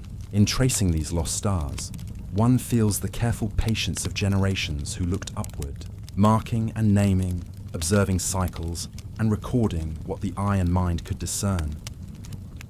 This act of preservation is itself contemplative. The Vatican's guardians of knowledge approach these works with a kind of reverence, The loss of a constellation does not erase its imprint from the manuscript. The names and forms linger, sometimes annotated with historical or mythic context, reminding us that memory can endure even when perception shifts. The constellations are no longer part of the living sky, yet they continue to inhabit human understanding through careful documentation, quietly awaiting rediscovery. In these lost forms, there is also a meditation on the impermanence of human constructs. Even as we measure and map, the skies remain vast and mutable. Stars drift, cultural priorities evolve, and what seems permanent may fade from recognition. The vanished constellations are a mirror of this truth. The heavens themselves are constant, yet the ways in which we see and interpret them are subject to change. Each manuscript preserves not only a map of stars, but a record of human engagement with infinity, a dialogue that transcends the temporal. We can imagine a scribe in a dimly lit cell, tracing lines from one star to another, pausing to note its relationship to nearby figures. Their pen moves carefully, almost prayerfully, committing to paper shapes that may never again be widely seen. Each line, each symbol, is an act of remembrance, an attempt to hold the vastness of the cosmos within the boundaries of human understanding. And in this act, there is a profound patience, an acknowledgement that even if these constellations are forgotten by the world, they remain in the sacred space of memory and study. The vanished stars also invite reflection on the interplay of imagination and observation. Human beings have always sought to impose narrative upon the night sky, linking points of light into figures that tell stories, encode knowledge, or mark time. When a constellation disappears from the collective map, it does not disappear from the human imagination entirely. Its traces remain in manuscripts, in scholarly notes, and in the subtle echo of cultural memory. The Vatican's archives safeguard this bridge between the seen and the remembered, between observation and reverence. As one moves through these pages, it is possible to sense the quiet persistence of forgotten names. They lie beneath familiar constellations, often annotated in ink that has faded but not vanished. The arrangement of stars, their relative distances and brightness, were recorded with meticulous care. Each constellation offers a whisper of a worldview, a philosophy, a culture that once interpreted the sky in ways now partially lost to us. In turning the pages, one can almost feel the rhythm of these civilizations, their dialogue with the stars, and their patience in recording what they saw. This chapter closes with a soft meditation on loss and continuity. The heavens too carry forgotten names. What vanishes from memory is not truly gone if it has been carefully observed and recorded. The lost constellations remind us of the fragility of human perception, the resilience of memory, and the enduring presence of curiosity. In their careful depiction, the Vatican preserves more than stars. It preserves a practice, a devotion, a quiet attention to the cosmos. And so, as the night sky unfolds above, the vanished figures remain alongside those we still recognize. They linger in manuscripts, in the hands of scholars, and in the quiet mind that traces their shapes once more. The heavens, it seems, are always more than what we see. They are also the repository of what we once knew and what we might yet remember. Beyond the immediate artistry of the pages, there is a subtle lesson about perspective. Each constellation was not merely a decoration of the night sky, but a means of orientation, a method of linking terrestrial events with celestial patterns. Ancient observers noted when particular stars appeared at certain seasons, marking time for agriculture, festivals, or ritual. The lost constellations often played a role in these systems. Though no longer recognized by contemporary maps, their positions once guided decisions, informed prayers, and anchored human activity to the rhythm of the cosmos. Some of these constellations were tied to stories now mostly forgotten, myths that explained natural phenomena or offered moral reflection. The manuscript margins occasionally preserve fragments of these tales, brief descriptions of heroes, beasts, or sacred objects aligned with clusters of stars. In reading these annotations, one perceives not only the intellect of the scribes, but their imagination, their longing to connect the human world with the vast, unmoving sky. Each forgotten figure was once a symbol, a reference point, a bridge between Earth and the eternal. The physicality of the manuscripts also invites reflection. The vellum is worn, the ink slightly blurred, yet the stars' arrangements remain recognizable. In some cases, the diagrams are overlaid with notes from later generations, illustrating the continuum of human observation. We see, in these layers, a conversation across centuries, a silent dialogue between those who looked up before us and those who preserve the record today. Each line drawn is both observation and devotion, a small attempt to anchor fleeting human consciousness to the permanence of the night. It is striking how easily the act of naming a constellation transforms ephemeral light into lasting memory. Without these manuscripts, these stars might have vanished entirely from human recognition. The Vatican's careful preservation underscores a profound understanding. Knowledge, even when ignored or forgotten, can endure if held in reverent hands. Memory becomes tangible through ink, paper, and deliberate care, a means of extending human presence into the vastness of space and time. We are reminded, too, of the fragility of human comprehension. The sky itself has not changed. The stars continue their orbits, distant yet constant. What has shifted is our perception, the cultural filters through which we interpret and record the heavens. A constellation lost to modern observers was not lost to those who first drew it. Its significance was clear, its placement exact, and its meaning resonant. The manuscript becomes a bridge, a lens through which we glimpse a worldview that might otherwise have dissolved entirely. As we consider these vanished patterns, it is possible to imagine the quiet labor of the astronomers and scribes who recorded them. Candlelight flickers across their desks, inked pens glide across parchment, and the night outside is mirrored in the precise lines of their diagrams. Their work is patient, deliberate, and without expectation of recognition. In this, the lost constellations carry a lesson. Preservation often requires silence, dedication, and an understanding that the act of observing is, in itself, an offering to eternity. The lost constellations also remind us that human knowledge is both cumulative and selective. While some figures survive in modern atlases, others were set aside, perhaps because they no longer fit evolving scientific frameworks, or because the cultural significance that once justified them faded. Yet through the manuscripts, we can recover traces of these priorities, the subtleties of observation, and the poetic inclinations that informed ancient astronomers. The stars themselves are impartial, but the eyes that observed them and the hands that recorded them brought meaning to their arrangement. There is a subtle intimacy in this preservation. When one studies these diagrams, one becomes aware of the continuity of human curiosity. The same awe that stirred a Babylonian, a Greek, or a medieval monk persists in the quiet examination of these pages. The lost constellations are not only artifacts of the past, they are reminders that the act of looking, naming, and remembering is enduring, even when the objects of our attention shift. In a sense, each manuscript functions as a telescope through time, extending vision across centuries, letting us see what might otherwise remain unseen. The final meditation is one of quiet humility. As the stars drift imperceptibly across the sky, some patterns are remembered and others fade. Yet every trace left in ink or etched in vellum endures, waiting for rediscovery. The heavens carry both the known and the forgotten, and the manuscripts of the Vatican allow the two to coexist. In this coexistence, we sense that memory itself is a constellation, a network of lines and points, some shining brightly in our minds, others dimmed but never extinguished. And so, as night falls over the Tiber, one can imagine these lost constellations quietly existing above the familiar stars. They are companions of the sky, witnesses to the changing eyes of humanity. The manuscripts preserve them not as objects of study alone, but as embodiments of patience, devotion, and reverence. Their presence reminds us that even as what is remembered shifts, there is always a quiet permanence to observation, a sacred continuity between the human and the infinite. The heavens, it seems, carry forgotten names, and through careful attention, they remain with us. Even when unseen, their presence endures. In the gentle tracing of their forms, in the folds of vellum and inked lines, they whisper that memory is not lost. It is merely waiting for the eyes willing to see again. Chapter 15. Calendars, solstices, and sacred time.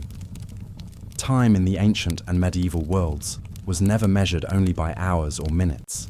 It was read in the slow rhythm of the sky, in the shifting of shadows, the arc of the sun across the horizon, and the appearance of stars at night. The Vatican's manuscripts preserve these observations with astonishing care, revealing how humans once sought to align life with the cosmos. Calendars were not simply tools of administration. They were maps of sacred time, instruments that bound the human world to celestial order. Solstices held particular significance. The longest day and the longest night marked transitions not just in light, but in ritual, in labor, and in expectation. Festivals, harvests, and religious observances were planned around these moments when the sun's path paused, as though taking a breath. Pages in ancient codices often record these times with meticulous detail. Dates, alignments, prayers, and recommendations for ceremonies. There is a quiet reverence in the precision, a recognition that human life is small, fleeting, yet deeply interwoven with forces far greater than ourselves.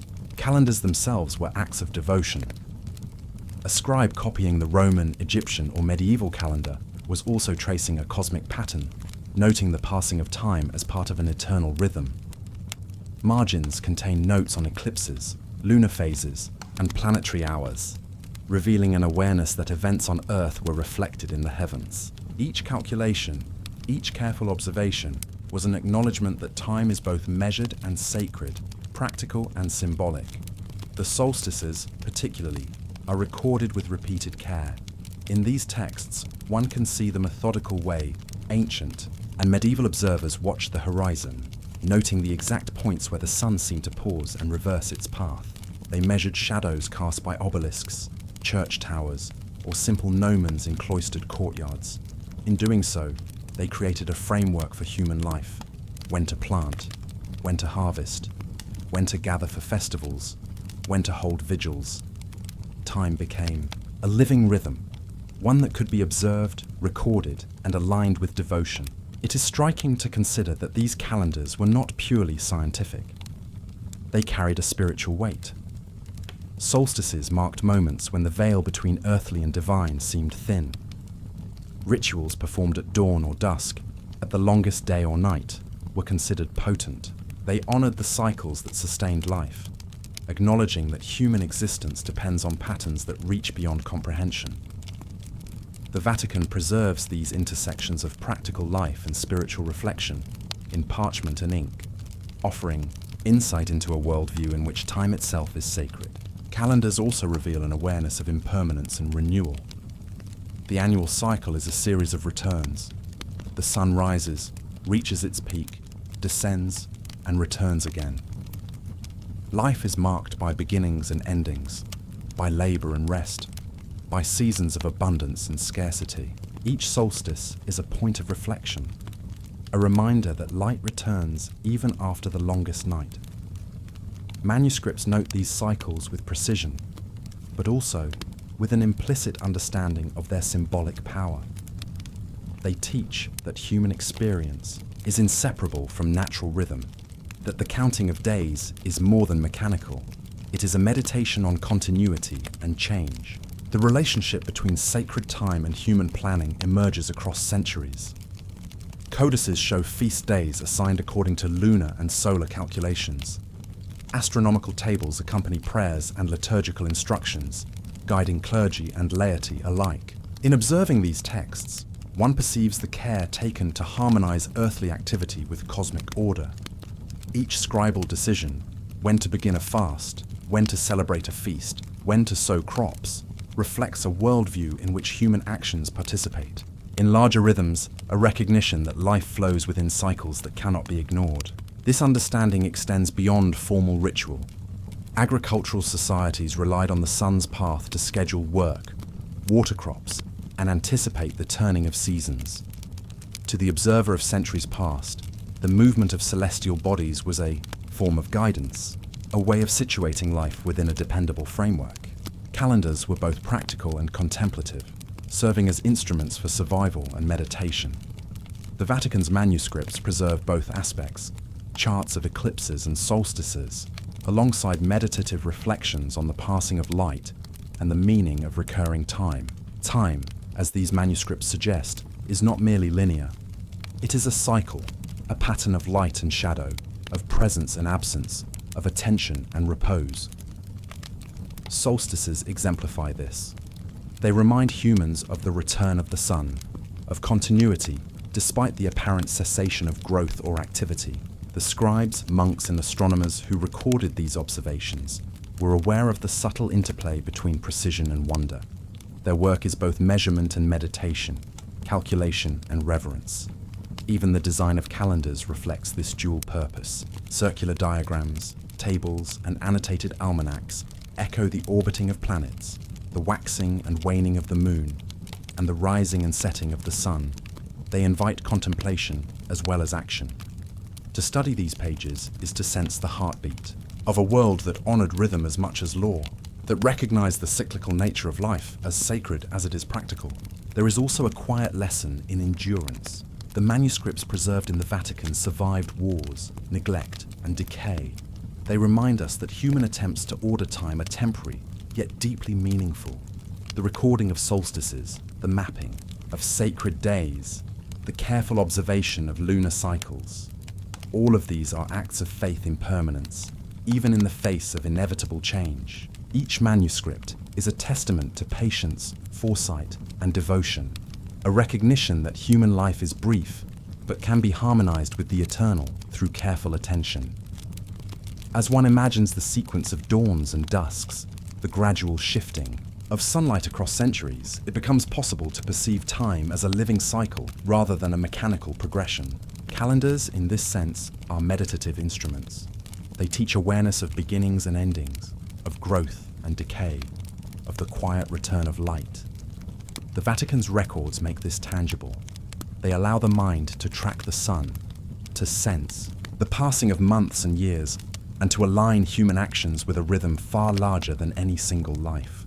The reflection deepens when considering human response to these cycles.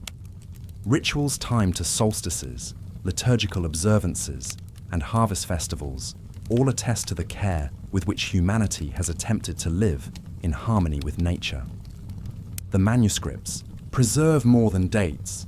They preserve a philosophy of participation, observing the sun, noting the movement of planets, calculating lunar months. Each is a gesture of alignment, a practice of acknowledging our place in a greater scheme.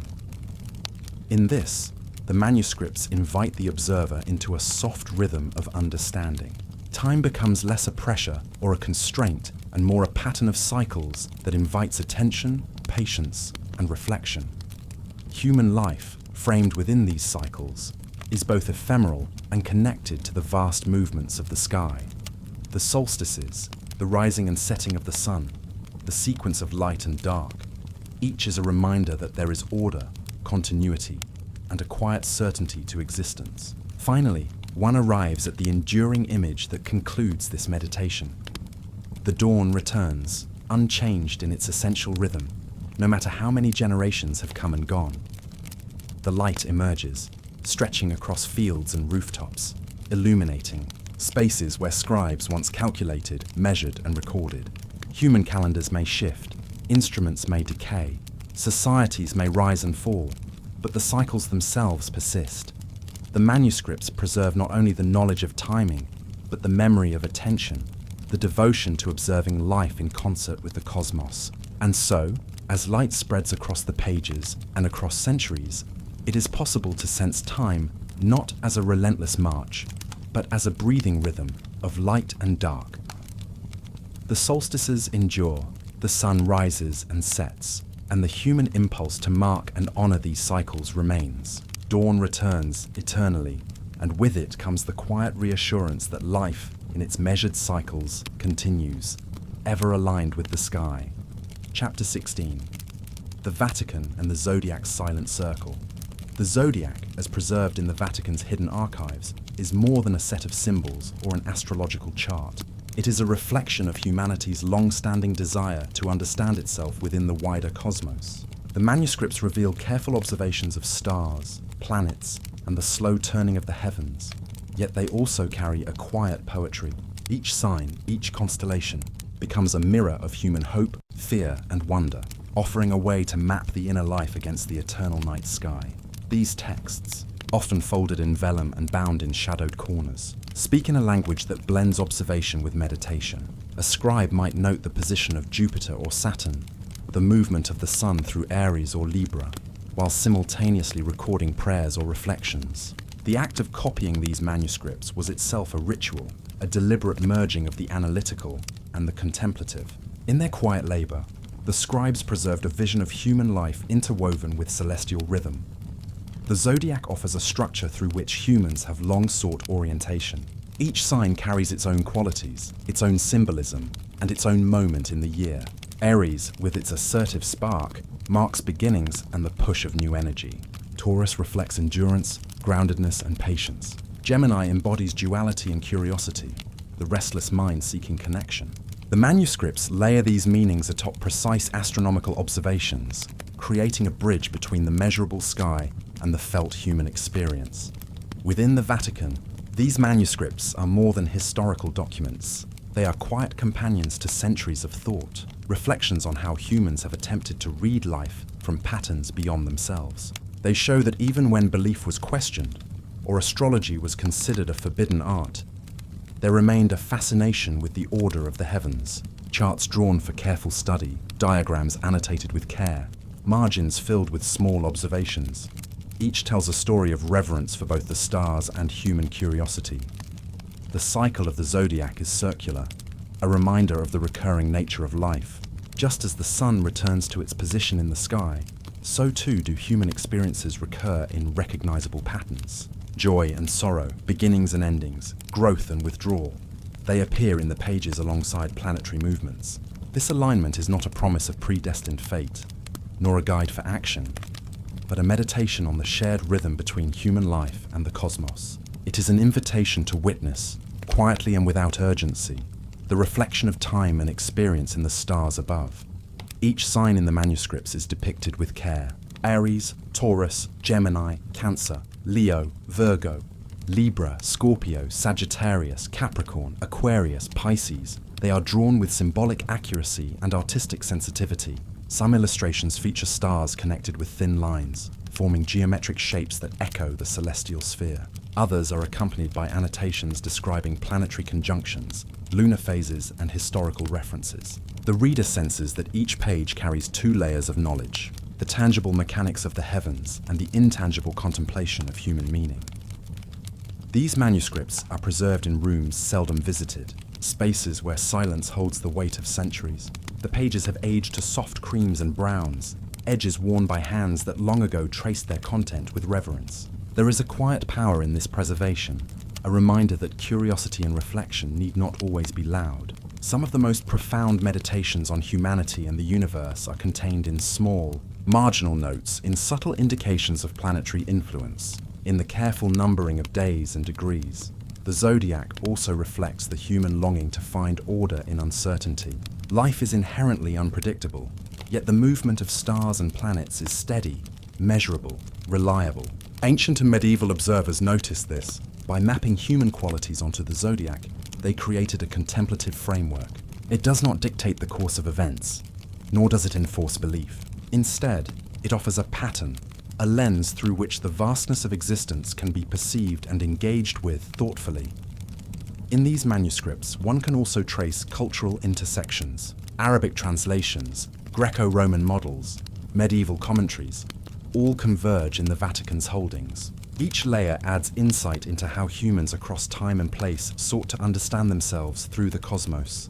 The zodiac becomes a repository of accumulated observation, philosophy, and quiet human longing. It is a form of memory, one that records the interplay of sky and mind, of measure and meaning, of the visible and the reflective. The circularity of the zodiac serves as a contemplative mirror. Just as the signs repeat, the qualities they symbolize reappear in cycles of life and history. Leadership, reflection, creativity, endurance, transformation, renewal. All these appear again and again, sometimes in obvious ways, sometimes subtly. By engaging with these texts, the observer senses not control over fate, but an intimate awareness of recurring patterns, an opportunity to attune to the continuity of human experience. The manuscripts encourage quiet attention to the rhythm of the cosmos. Planetary alignments, solar movement, lunar phases, all are described with care and precision. The illustrations serve as guides, pointing to the night sky above, while simultaneously pointing inward, inviting reflection on temperament, intention, and the subtleties of human interaction. Through the zodiac, the ancient and medieval mind explored both the macrocosm and the microcosm. the heavens and the heart, without imposing rigid certainties. There is a particular stillness in observing these texts. The pages do not demand belief, nor do they assert authority. They invite the reader to notice, to reflect, to be present in the quiet interface between measurement and wonder. The zodiac becomes less a tool and more a meditation, a framework in which human experience can unfold in harmony with recurring cycles: light, darkness, growth, retreat. They are all mirrored in these celestial patterns. It is striking to imagine the circle of signs as a circle of lamps, softly glowing in the dim rooms of the Vatican. Each lamp represents one sign, casting gentle light on pages of observation and contemplation. The glow illuminates marginal notes, the careful tracing of lines between stars, the delicate depiction of planetary positions. In this silence, the lamp suggests continuity, the enduring human impulse to seek connection with the heavens, to find meaning in alignment and observation rather than in certainty. Through centuries of change, of shifting beliefs, reforms, and the evolution of science, the manuscripts remain. They preserve a bond between human curiosity and celestial order that does not require validation. The zodiac circle is unbroken, a quiet testament to the patience and attentiveness of those who observed and recorded, who meditated as they mapped, who measured as they contemplated. In the end, the zodiac is less about prediction than about reflection. It is a mirror of human longing, a record of observation, and a gentle reminder that life moves in cycles. The manuscripts invite one to pause, to notice, to sense the recurring patterns of existence both within and beyond the self. Each page, each chart, each illustration carries the weight of attention and the softness of wonder, preserved across generations. The last reflection leaves the zodiac imagined as a circle of lamps. Each light burns quietly, unassuming, yet constant. Through centuries and shifting skies, through the passing of empires and the rise of new knowledge, the circle endures. In its silence, it whispers that human longing for meaning, when attuned to the rhythm of the cosmos, need not demand answers. It simply invites observation, contemplation, and the serene acknowledgement of our place beneath the stars. Chapter 17. Comets, eclipses, and celestial omens. In the vastness of the night sky, there are moments that demand attention, moments when the heavens shift unexpectedly. Comets streak with brilliance, trailing fire across familiar constellations. Eclipses darken the sun or the moon, altering the rhythm of day and night. These events were often met with awe, sometimes with fear, yet they were carefully observed, recorded, and preserved. The Vatican's archives hold meticulous notes, sketches, and annotations, showing that even the most sudden celestial phenomena were met with curiosity and reverence, rather than dismissal. Long before telescopes, before the mechanics of orbital paths were understood, these appearances were interpreted as messages. Comets, with their sudden arrival and luminous tails, were often seen as heralds of change. They appeared unpredictably, cutting across familiar star patterns, and their brightness commanded attention. Observers across centuries noted their color, shape, duration, and trajectory. In some manuscripts, comets are accompanied by records of earthly events, wars, coronations, or natural disasters, suggesting a belief that the sky and human affairs were intertwined in subtle, symbolic dialogue. Eclipses too carried profound weight. When the moon passes between the earth and the sun, or when the earth blocks the sun's light from the moon, there is a sudden, almost unnatural hush. The natural rhythm of light and shadow is momentarily disrupted. In these moments, scribes recorded not just the timing and path of the event, but the reactions of those who witnessed it. A solar eclipse, turning midday into twilight, could provoke fear or contemplation, and yet the manuscripts show careful calculation. Tables of past occurrences, predictions of future ones, and diagrams marking the movement of celestial bodies. These texts reveal a dual impulse, an instinctive awe, paired with the desire to understand, to map, and to remember. The preservation of these observations in Vatican archives was deliberate. Pages are filled with precise measurements, alongside notes that hint at cultural or symbolic interpretations. Comets were sometimes called tales of the heavens, a metaphor that captures both their visual impact and the human impulse to attach meaning. Eclipses were described in terms of cycles, nodes, and shadows, yet the language often shifts subtly, acknowledging the mystery that remained. Here, science and wonder coexist. Knowledge is pursued, but reverence remains. In studying these manuscripts, one senses the rhythms of human attention, aligned with the rare, dramatic interruptions of the sky. Most nights are predictable, measured, ordinary.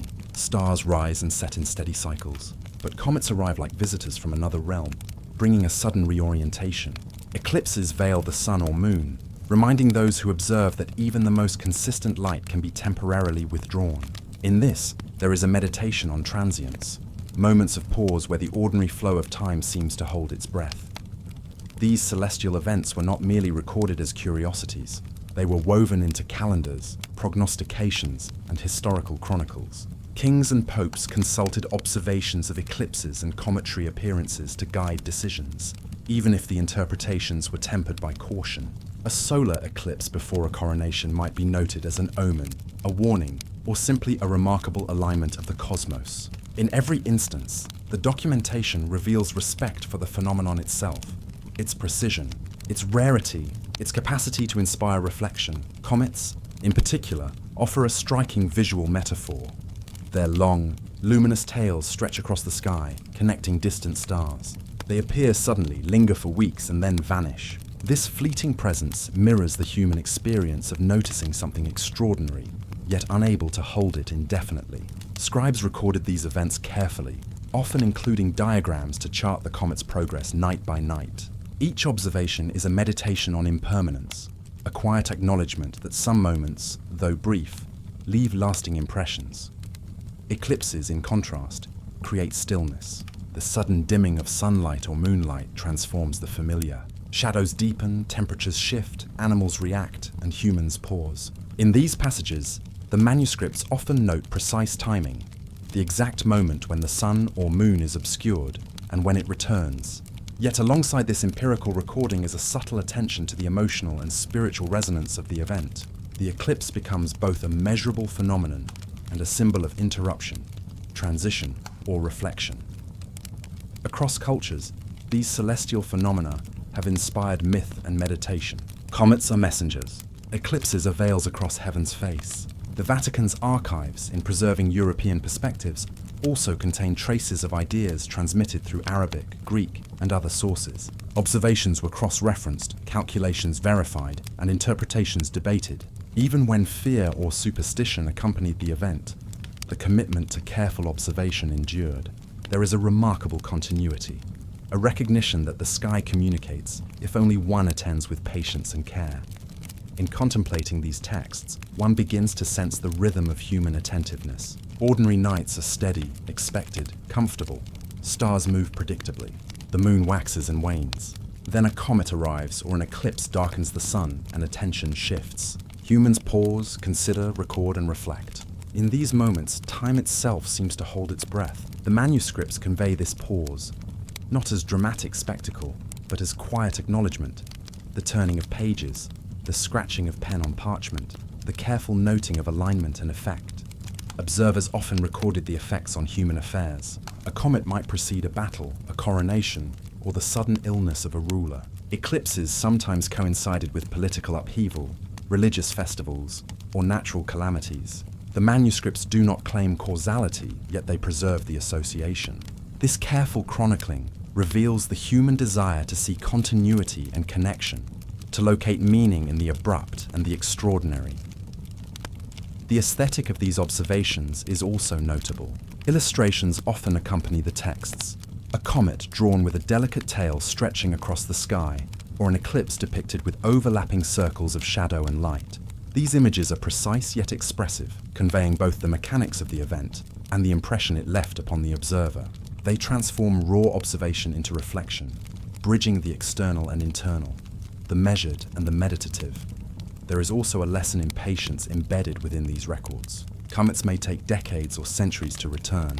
Eclipses follow precise cycles, visible only to some observers in some locations. The manuscripts themselves were preserved over centuries, passed from scribe to scribe, guardian to guardian. In this, the archives become not only a repository of astronomical knowledge, but also a meditation on endurance, the patient recording of fleeting phenomena, and the trust that the observations will continue to inform, inspire, and provoke reflection long after the immediate event has passed. The duality of fear and wonder is ever present. Sudden events in the sky can unsettle, yet they also captivate. Comets remind observers of the unexpected, while eclipses temporarily change the familiar. The manuscripts often capture both elements: meticulous measurement and reflective commentary, empirical detail and spiritual resonance. In this duality, one can trace the human impulse to both understand and revere, to calculate, yet remain attentive to the mystery that persists beyond calculation. As one reads through the pages, there is a sense of stillness that pervades the observations. The shadow of an eclipse or the fleeting tail of a comet is frozen on parchment, yet their impact lingers in thought and memory. The recording itself is an act of reflection, a quiet acknowledgement that these celestial events, though momentary, carry significance beyond immediate comprehension. Each note, each diagram, is a subtle meditation on impermanence, attention, and the human desire to witness and remember. Ultimately, these celestial phenomena teach the value of pause. A comet crossing the sky, a moon momentarily darkened, reminds observers of the fragile balance between certainty and surprise. The manuscripts preserve this awareness, holding in ink and vellum the record of attentive minds across generations. They invite contemplation of the cycles of the heavens, the sudden shifts that disrupt the expected, and the calm endurance that comes from observation and reflection. In the closing reflection, the shadow of an eclipse lingers. The sun slowly re-emerges, light returns to the world, and normal rhythm resumes. Yet the memory of the pause remains, recorded in meticulous manuscripts, illustrated in careful sketches, preserved through centuries. The observer's reverence, their attention, and their silent contemplation remain accessible, waiting in quiet rooms behind closed doors. The shadow fades, yet the awareness endures. Time holds its breath in these moments, and so does the mind that observes. The manuscripts convey not only the events themselves, but the human response to them. A pause, a recording, a reflection. Comets and eclipses are no longer omens to fear, yet their passage continues to teach attention, patience, and the quiet wonder of the sky. The pages remain like silent witnesses, preserving the stillness between light and shadow, prediction and observation, earth and sky. And as the final entry in a sequence of cometary appearances or eclipse observations concludes, one can almost feel the slow exhalation of time itself. The heavens resume their measured course, yet the manuscript, the record, the memory lingers. In the quiet, it is as if the shadow has left a gentle imprint, a reminder of the transient and the eternal, of the extraordinary that passes and the attentive mind that records it. In this soft ending, the reflection remains suspended. Comets have moved on, eclipses have passed, but the manuscripts endure. The sky resumes its rhythm, yet the pause they inspired continues in the careful observation and silent meditation preserved through generations. The shadow fades into dawn, but the memory and the stillness it creates remains quietly, patiently, eternally. Chapter 18. Angels, Stars, and Heavenly Orders. In the quiet rooms of the Vatican, among vellum manuscripts carefully catalogued and hidden, there are pages where the heavens and the divine converge. Astronomical charts sit alongside illuminated depictions of angels, creating a vision of the sky as both measured and sacred. In these texts, stars are more than points of light. They are considered reflections of celestial order, mirrors of angelic hierarchies, and markers of spiritual significance. The manuscripts do not insist upon belief. They preserve the contemplative space where observation and devotion coexisted. Throughout the Middle Ages and into the Renaissance, scholars approached the heavens as a tapestry of guidance. Observing the rising and setting of stars was not merely an exercise in navigation or calendar making. It was a method of attuning to rhythms considered both cosmic and moral. Angels were described in patterns of light, occupying spheres above the earth, sometimes corresponding to the arrangement of known stars. The texts often depict concentric circles, lines connecting celestial bodies, and notes suggesting that each movement in the sky echoed a principle of divine law. These diagrams were not rigidly scientific in our modern sense, but they were careful, deliberate, and imbued with meaning.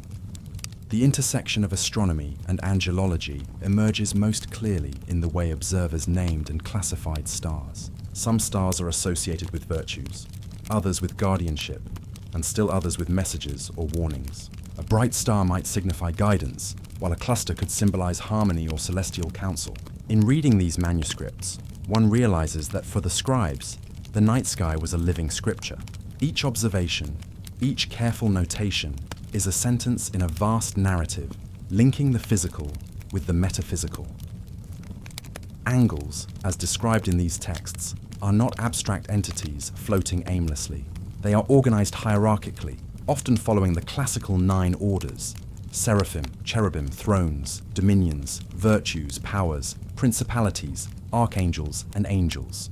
Manuscripts sometimes attempt to correlate these orders with celestial zones or visible constellations. The charts depict relationships between stars, as if plotting the conversation of light and presence, revealing a meditation on order, reflection, and resonance.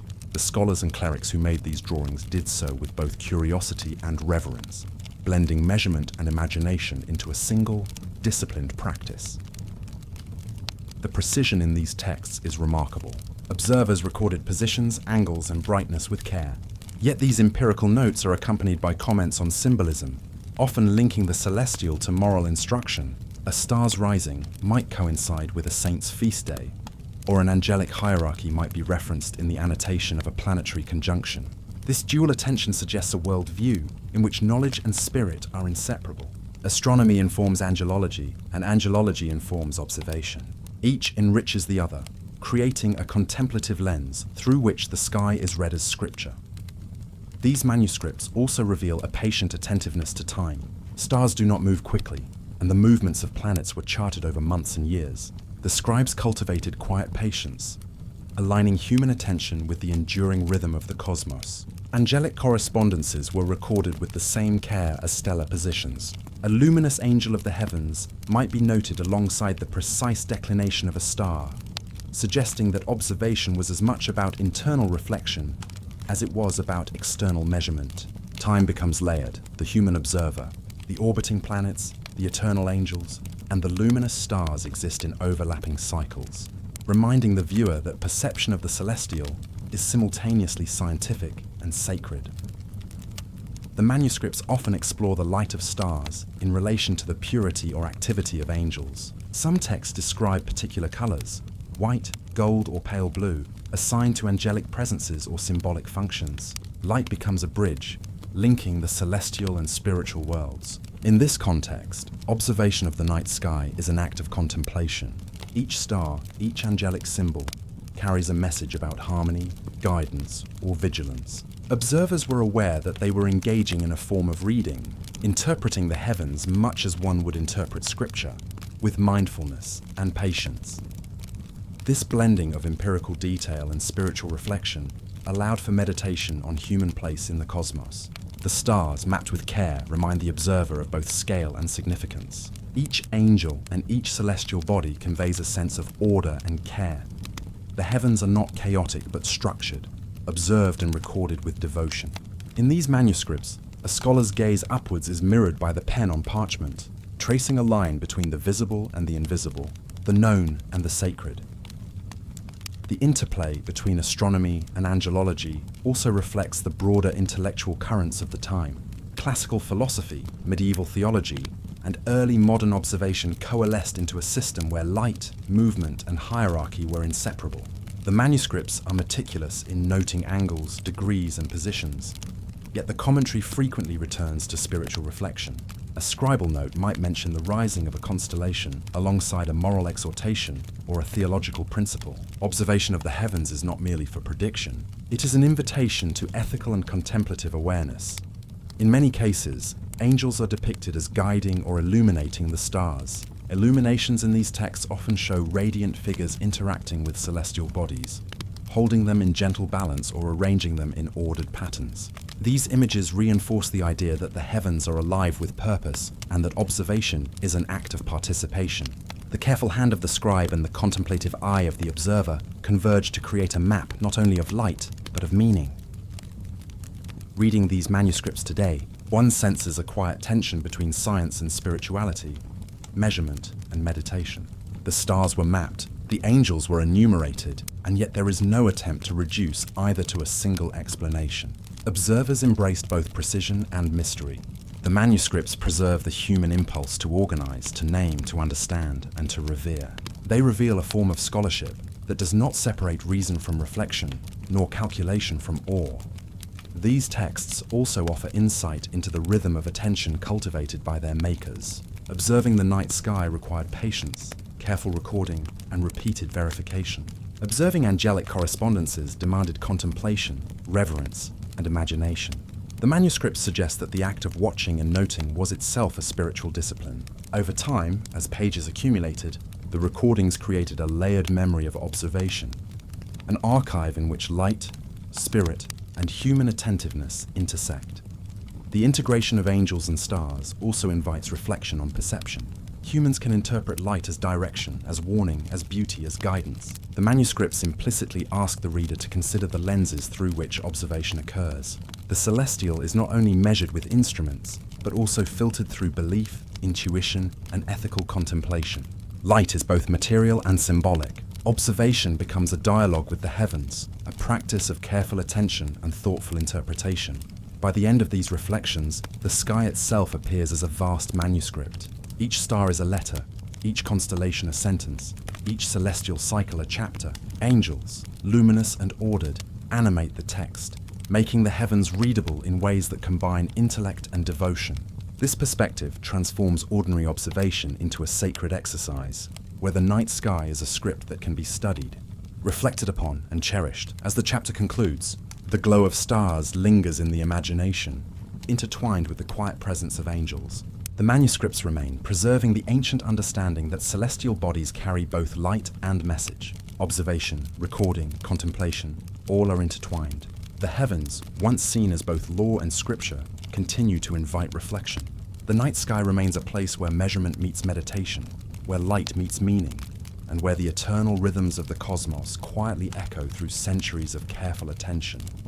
In the stillness, one senses the enduring connection between the visible and the invisible, the empirical and the sacred.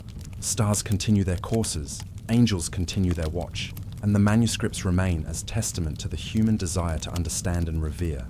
The sky itself can still be read, not only as a map of matter, but as a map of meaning. And in that reflection, time softens, attention deepens, and the quiet exhalation of centuries can be felt. Chapter 19. Astrology and Medicine of the Soul. The quiet corners of the Vatican's archives. There are manuscripts where the sky and the body meet, where stars are considered healers, and the planets themselves are thought to guide the rhythms of life. In these texts, astrology is not superstition, but a form of attentive observation, a system in which the heavens influence the human condition in subtle and profound ways. Physicians of old looked upward as much as downward, interpreting the patterns of stars and the progression of planetary hours as a guide for both bodily and spiritual well-being. In the medieval worldview, health was not simply the absence of illness. It was a state of balance between humors, between soul and body, between earth and sky. The stars, in their regular courses, provided a rhythm that could be mirrored within the human frame. Manuscripts describe the hours governed by each planet, linking specific times to remedies, treatments, and rituals. A physician might advise taking a tincture when the moon occupies a certain degree, or performing a gentle cleansing during the hour of Jupiter, believed to harmonize vitality and resilience. This was not mechanical thinking, but a recognition of time as living, flowing, and interconnected. The texts reveal a deep attentiveness to cycles. Planetary movements are noted with precision, their positions carefully charted alongside observations of the patient. Illness was seen as a disturbance, a disruption of natural rhythm, and treatment was intended to restore harmony. The stars were considered both guides and participants in this process. A rising planet might offer strength, a waning one a moment of caution. The manuscripts do not promise certainty. They invite contemplation and awareness, showing a subtle understanding that human health is inseparable from the broader cosmos. Many of these records include symbolic correspondences. Each sign of the zodiac is linked to particular organs, elements, or temperaments. Aries governs the head, Taurus the throat, Gemini the arms and lungs, and so on, creating a celestial map of the body. Planets exert their influence in tandem with these signs, their qualities interpreted as heating, cooling, moistening, or drying, concepts familiar to humoral medicine. Observers understood that the body's rhythms and the sky's rhythms could be read together as overlapping patterns that speak to both physical and spiritual equilibrium.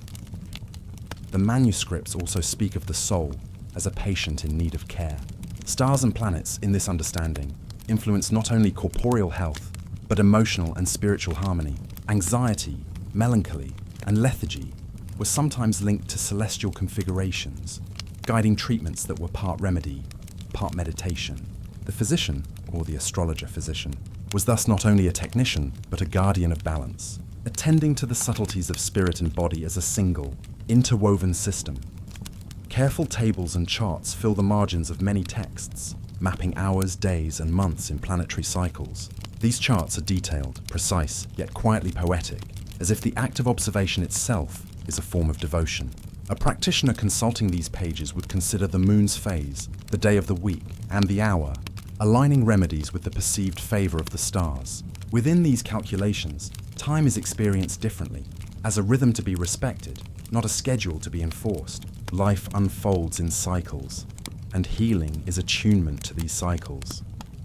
Beyond physical health, the manuscripts emphasize reflection and moral care. Astrology provides a framework for understanding one's tendencies, vulnerabilities, and potential.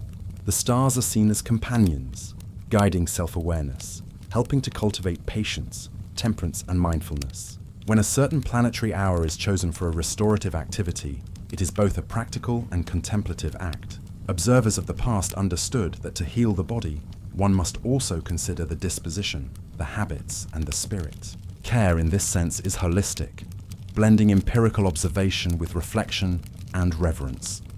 The texts are also attentive to the unseen forces of light. Some passages describe how planetary rays, subtle emanations not visible to the eye, interact with the human form.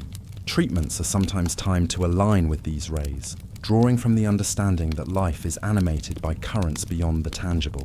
Herbs, baths, incantations, and celestial observation are woven together in a practice that is scientific in method, yet spiritually attuned.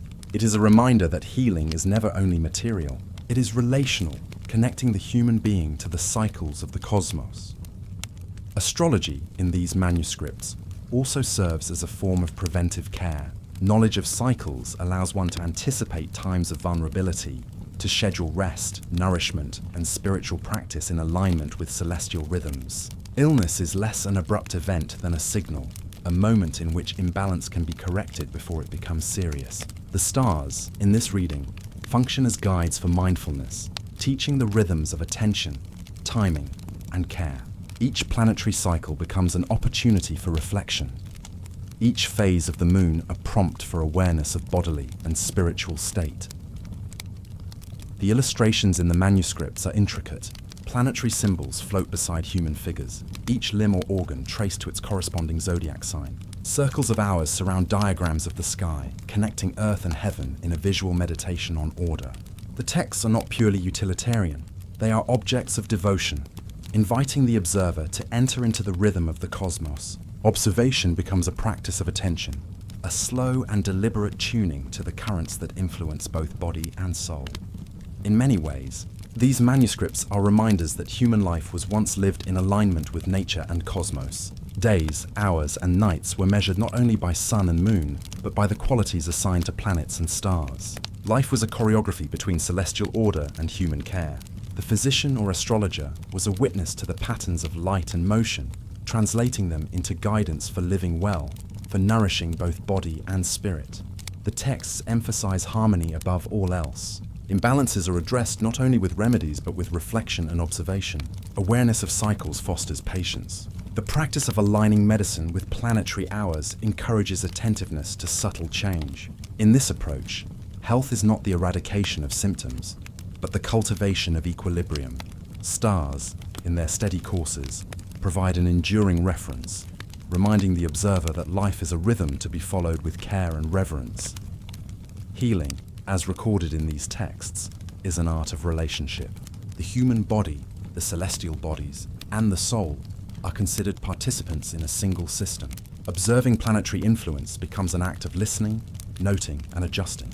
Each treatment, whether herb, timing, or contemplation, is offered in recognition of the broader order, a recognition that the world itself is alive with guidance. In this way, astrology is not magic, but mindfulness, an attentive engagement with life in all its interconnected layers. The manuscripts also bear witness to the continuity of observation. Scholars and physicians over generations contributed to these records, refining measurements, noting variations, and recording outcomes. In doing so, they created an archive of experiential knowledge, an understanding that human life, like the stars, follows patterns but always with room for subtlety and variation. The texts show that healing is both an art and a discipline, grounded in observation, yet enriched by contemplation.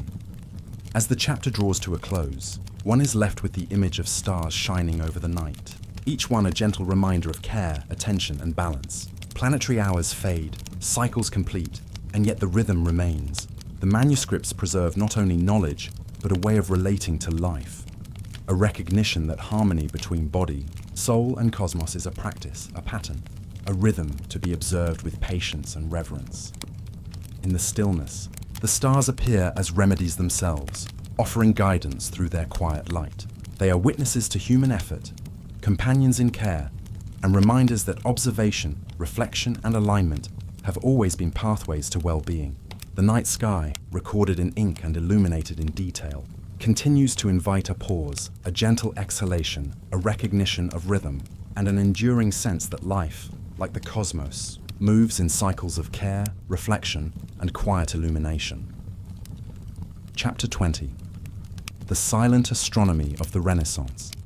In the corridors of the Renaissance, knowledge stirred quietly, like a breath that moves through a room without disturbing the stillness. Scholars and astronomers sifted through texts older than memory itself, seeking patterns, truths, and harmonies that had been almost forgotten. The Vatican, with its deep vaults and hidden chambers, became a repository not only of scripture but of curiosity, safeguarding the work of minds who would quietly reshape the heavens. It was a time when the sky itself seemed to invite examination. Copernicus, Kepler, and other minds turned upward, mapping celestial motions with a precision and patience that bordered on devotion. Their notebooks, sketches, and manuscripts tell of calculations done by candlelight, observations noted in margins, and ideas whispered among trusted colleagues. These records show that discovery often arrives not in triumphant announcement, but in careful, meticulous silence, as if the universe itself must be listened to before its secrets are spoken. The Renaissance revived ancient astronomy with reverence and innovation. Greek and Arabic texts, translated and preserved over centuries, offered frameworks for understanding planetary paths and celestial harmony. Scholars approached these sources with humility, aware that the observations of those who came before them were not to be discarded, but to be refined. The Vatican's archives hold numerous copies of these works, annotated and studied, their pages revealing the labor of minds bridging past and present. Earth and sky. Within these manuscripts, one can trace the evolution of thought. Copernicus's heliocentric model, initially circulated quietly, challenged centuries of geocentric assumptions. Kepler's laws of planetary motion built upon this foundation, translating observation into elegant mathematical description. And yet, much of this work was initially contained within private notes, shared with select correspondents, preserved in silence before it reached wider audiences. There is a sense that the act of discovery itself was sacred, something to be nurtured before it could be spoken aloud.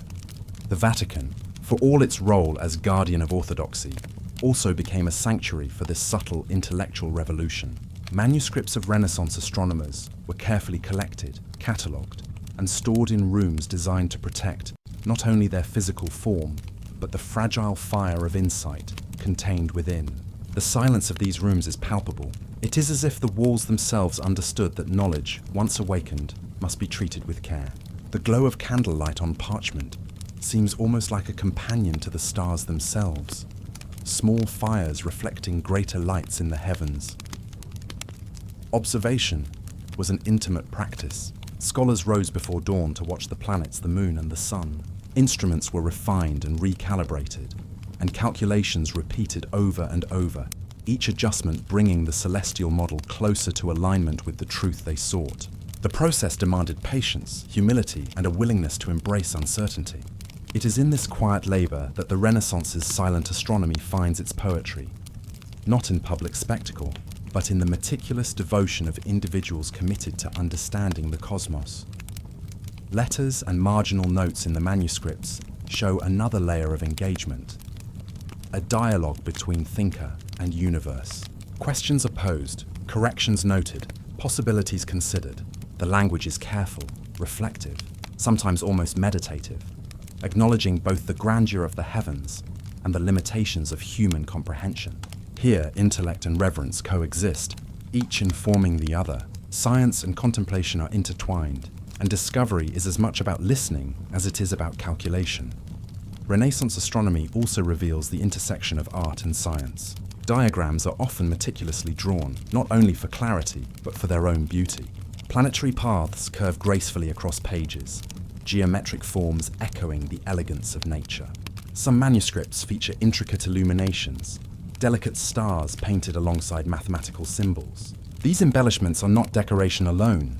They reflect an understanding that the cosmos is both measurable and magnificent, an entity to be approached with both rigor and wonder. Within the Vatican's silent chambers, these works are preserved as much for their intellectual content as for their testimony to human devotion. They capture a moment when curiosity demanded both boldness and discretion. Some discoveries were controversial, some revolutionary, yet they were nurtured quietly before their implications rippled outward. It is a reminder that innovation often requires patience, a willingness to dwell in the unknown, and the courage to let insight emerge without immediate recognition. The manuscripts also show collaboration across time and space. Scholars drew upon predecessors whose work might have lain dormant for centuries. Translations of Ptolemy, Arabic commentaries, and earlier Renaissance observations were studied, compared, and expanded. Knowledge was cumulative, yet fragile, requiring careful stewardship. Each scholar added to the silent conversation, leaving traces in ink that might not have been read aloud for decades. The act of recording itself was an affirmation of continuity, a bridge between generations of inquiry. Silence in this context was not emptiness but presence. It allowed ideas to mature, observations to solidify, and conclusions to form without external pressure. The quiet study rooms of the Vatican, the small private libraries of scholars, and the candle-lit desks where calculations were repeated become scenes of reverent labor. Here, the unfolding of understanding is slow, deliberate, and intimate. The cosmos is approached not as a conquest, but as a companion, a dialogue conducted in patience and reflection. The Renaissance also taught a subtle lesson about humility before the vastness of the sky. Copernicus's realization that the Earth was not the center of all movement forced a recalibration not only of astronomy, but of human self-perception.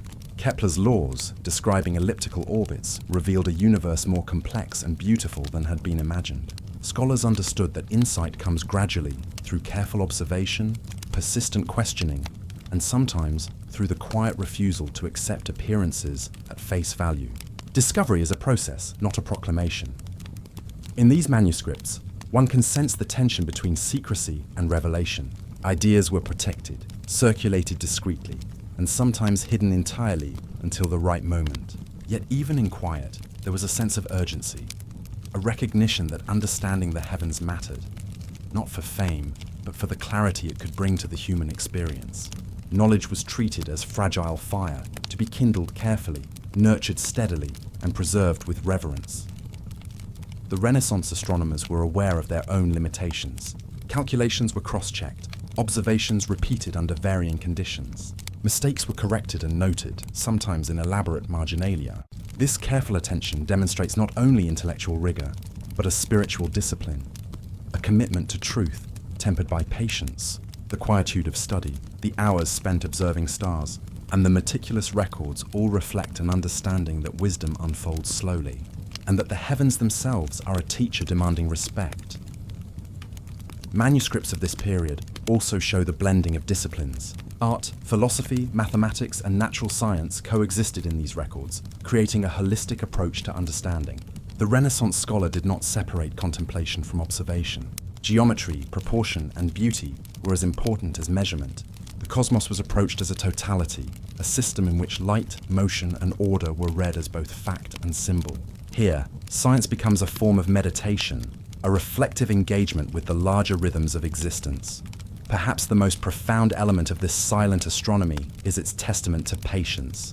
The scholars who studied these manuscripts understood that the heavens do not yield their secrets quickly. Observation requires endurance. Insight requires careful attention and repeated measurement. The Vatican's quiet rooms, filled with the soft rustle of parchment and the faint glow of candles, became spaces where patience itself was practiced, and where the rhythm of human inquiry could align, if only briefly, with the rhythm of the cosmos. As the chapter draws toward its close, one is left with the image of manuscripts glowing with quiet fire. The pages are illuminated not by sunlight, but by candlelight, yet they carry the radiance of insight and devotion. The glow seems almost alive, as if the accumulated curiosity of centuries of scholars radiates softly into the present. Knowledge, once bold and silent, persists in these pages, waiting to be read, reflected upon, and honored. The Renaissance reminds us that discovery need not be loud to be transformative. Understanding can unfold in quiet, patient ways, just as dawn rises slowly over the horizon, bathing the world in light before it is fully seen. The manuscripts of Copernicus, Kepler, and countless others endure as symbols of this truth. That inquiry, when pursued with reverence, discipline, and silence, reveals not only the motions of the heavens, but the depth of human dedication to understanding. In this gentle quiet, one can almost hear the whisper of the past. Scholars bent over their texts, pens scratching softly on parchment, eyes lifted often to the sky, listening for patterns, rhythms, and harmonies that could guide both thought and spirit. The stars above and the manuscripts below are intertwined, a continuum of observation, reflection, and illumination. In this space, discovery is not the clamor of announcement, but the intimate unfolding of insight, the quiet fire of the mind attuned to the universe. And so, the chapter ends with that image, the manuscripts glowing softly, carrying within them the patient labor of those who dared to look beyond what was known, yet did so in silence. The light of understanding does not always demand attention. Sometimes it waits quietly, like dawn, until the world is ready to notice. Chapter 21. Mystics of the celestial word in the quiet halls of the Vatican, amidst manuscripts bound in soft leather and ink faded by centuries, the heavens speak in a language beyond words. Mystics of past ages looked upward and found a scripture written not on parchment, but across the sky itself. Stars were not merely distant fires. They were symbols, messengers, and mirrors of the soul. Each point of light carried meaning, waiting for those who could perceive the subtle conversation between the earth and the infinite.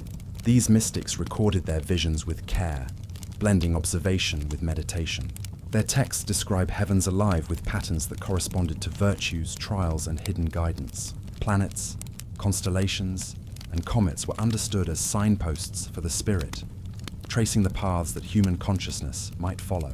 In their contemplation, the boundaries between astronomy and devotion softened. Calculation and inspiration moved together, as if the mind and heart were reading a single, sacred script.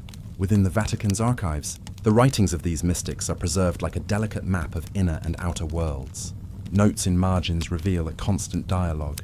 The stars instruct, the soul responds, and the observer becomes a witness to both. Some passages describe the rising of certain constellations as signals to act with patience. Others suggest that the fall of a comet mirrored personal trials, moments when the spirit is tested. These interpretations were never meant to replace reason, but to guide it, offering a bridge between the seen and unseen, the temporal and eternal. Mystics often used imagery that tied the heavens to human experience. The movement of planets reflected the rhythms of life, beginnings, endings, and the cycles in between. The constellations, in their carefully drawn diagrams, became characters in a grand narrative, not myth for amusement, but signposts for contemplation. In reading these manuscripts, one senses that each star was considered a word, each alignment a sentence, and the night sky itself a vast manuscript, written for those who would pause and attend to its language. These celestial texts were approached with reverence. Observers recorded visions of light moving across the firmament, interpreted eclipses as moments of reflection, and watched comets with quiet awe. Their work reflects a patient meditative practice, observing, noting, contemplating. The act of gazing at the sky was itself a form of prayer. The heavens were read not to predict trivial events, but to understand the harmony that might exist between human lives and cosmic order. The mystics' writings often combine natural observation with introspective insight. Stars are noted for their brightness, color, and position, yet always interpreted in relation to spiritual growth. One passage might describe the serene pattern of Orion as a guide for cultivating fortitude, another the gentle motion of the Pleiades as a lesson in humility. The sky becomes a mirror in which the soul sees its own possibilities, a reflection of virtues and hidden truths that are otherwise easily overlooked in the rush of daily life.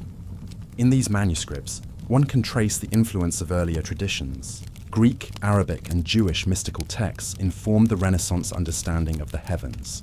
Yet within the Vatican, the integration of these sources became uniquely contemplative. Observation was intertwined with prayer. Calculation met reflection. The distant lights of the cosmos were joined with the quiet illumination of inner understanding. Mystics treated the sky as living scripture, each celestial event a word, each constellation a verse in an unfolding hymn of creation. The act of recording was itself sacred. Each page of the manuscript bears the weight of both meticulous observation and heartfelt devotion. Marginalia, diagrams, and symbolic embellishments are not mere decoration, but elements of an intricate vocabulary. The reader is invited to move slowly, to sense the rhythm of the stars, and to understand the cosmic narrative as a living presence rather than an abstract theory. In this slow engagement, intellect and intuition blend, cultivating a form of knowing that is as spiritual as it is analytical. Mystics also emphasize timing and alignment. Certain nights, when the moon or planets occupied particular positions, were considered optimal for reflection, prayer, or contemplation. The manuscripts note these moments with precision, but always framed within the context of personal growth and spiritual attunement. The sky was read as an external companion to inner experience, reminding the observer that every movement in the cosmos has resonance within the human heart. The texts reveal a profound sensitivity to the cycles of light and darkness. Eclipses, comets, and planetary conjunctions were not merely celestial phenomena, but times when the veil between material and spiritual realities seemed thinnest. Mystics recorded these moments with careful attention, understanding that the universe itself, in its motions and pauses, could instruct the attentive soul. There is an enduring lesson here. Attention, patience, and contemplative presence allow even the briefest phenomena to be received as guidance. One finds in these manuscripts the notion that the heavens are not separate from human destiny, but entwined with it. The stars do not compel, command, or predict with mechanical certainty. Rather, they offer a reflection, a language that mirrors the inner state of those who watch and listen. Human experience and celestial order are seen as strands of the same tapestry. This perspective encourages quiet reflection, a meditation on the interconnectedness of all things, where understanding comes not through domination, but through attentive attunement. The mystics of the celestial word remind us that observation is itself a form of devotion. Each moment spent studying the stars, each careful notation and sketch, is an act of reverence. The manuscripts preserve this ethos, offering insight not only into the movements of the heavens, but into the contemplative practices that allow humans to engage meaningfully with the infinite. The lines between astronomy, philosophy, and spiritual practice dissolve in this space, leaving an integrated approach to seeing, understanding, and participating in the cosmos. In reading these texts, one encounters repeated invitations to humility. The stars, vast and distant, dwarf human concerns, yet they also reflect our inner states. The heavens are a mirror, revealing both limitations and potentials. This recognition tempers pride, encourages patience, and fosters a deep sense of attunement. The work of these mystics demonstrates that true understanding requires both careful observation and openness to subtle meaning, a balance of reason and intuition, calculation and reflection. The manuscripts also speak to the rhythms of contemplation. Observers were guided to pace their study with the cycles of the sky, nightly, monthly, and seasonally. Time was read in layers, each repetition offering deeper insight. This practice nurtures a stillness, a patience that allows patterns to emerge and the language of the stars to be understood gradually, in harmony with human perception and inner receptivity. As the chapter draws toward its close, one is invited to imagine the stars themselves as silent teachers. Each twinkle a word, each constellation a line of sacred text. The Vatican's manuscripts preserve this intimate dialogue, the delicate traces of insight recorded centuries ago. The quiet devotion of those who observed and interpreted the sky reminds us that contemplation and inquiry can coexist, that the act of watching is itself a form of connection, and that the cosmos, in its vastness, carries messages for those who are ready to receive them. Finally, the reflection rests in stillness. The sky, once read as scripture, continues to shine, carrying the imprint of human attention and longing. Mystics, their pens long set down, have left traces of their reverence in ink and parchment. And as the night deepens, the stars maintain their quiet vigil over a sleeping world, a subtle, enduring whisper of the celestial word, waiting for hearts attuned enough to listen. Chapter 22. The Great Index of Hidden Skies. Deep within the quiet corridors of the Vatican, behind doors seldom opened, lie catalogues that map the heavens in ways unseen. These are not ordinary inventories. They are the silent architecture of knowledge, lists of manuscripts that trace constellations, comets, eclipses, and celestial patterns long forgotten. Each entry is more than a title. It is a marker of attention, a testament to the effort of preserving memory. The manuscripts themselves may never leave their chambers, yet their presence in these indexes assures that they are remembered, that they exist beyond the reach of immediate observation. The great indexes are often meticulous. Scholars and archivists, working in soft light, recorded titles, authors, dates, and marginal notes, creating a lattice of references that hints at the breadth of human curiosity. In many cases, a single catalogue entry might point to a manuscript that has not been touched for centuries, a book whose pages hold star charts no longer known, or philosophical treatises that merge astronomy with reflection on the soul. The indexes themselves become objects of contemplation, precise, careful, deliberate, echoing the care with which humans have always attempted to understand the sky. In studying these catalogues, one begins to sense a rhythm, a pattern in the preservation of knowledge. It is not always the act of reading that sustains memory, but the act of recording its existence. The mere recognition that something is known, even if unseen, grants it a quiet immortality. A constellation might vanish from observation, yet it continues to live as a record, a line in a table, a note in an index. In this way, memory becomes both a vessel and a safeguard, carrying fragments of the heavens through time, waiting for eyes prepared to rediscover them. Some indexes are organized by author, others by subject, and still others by the type of celestial phenomenon. There are entries for comets that appeared for a brief moment in the sky, for eclipses that shadowed the land, for planetary alignments that inspired both wonder and fear. Each line in these catalogues is a whisper across centuries.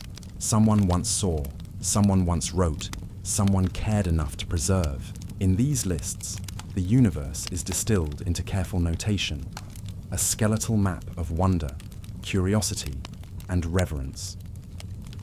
Beyond the technical details, the indexes convey a philosophy of memory.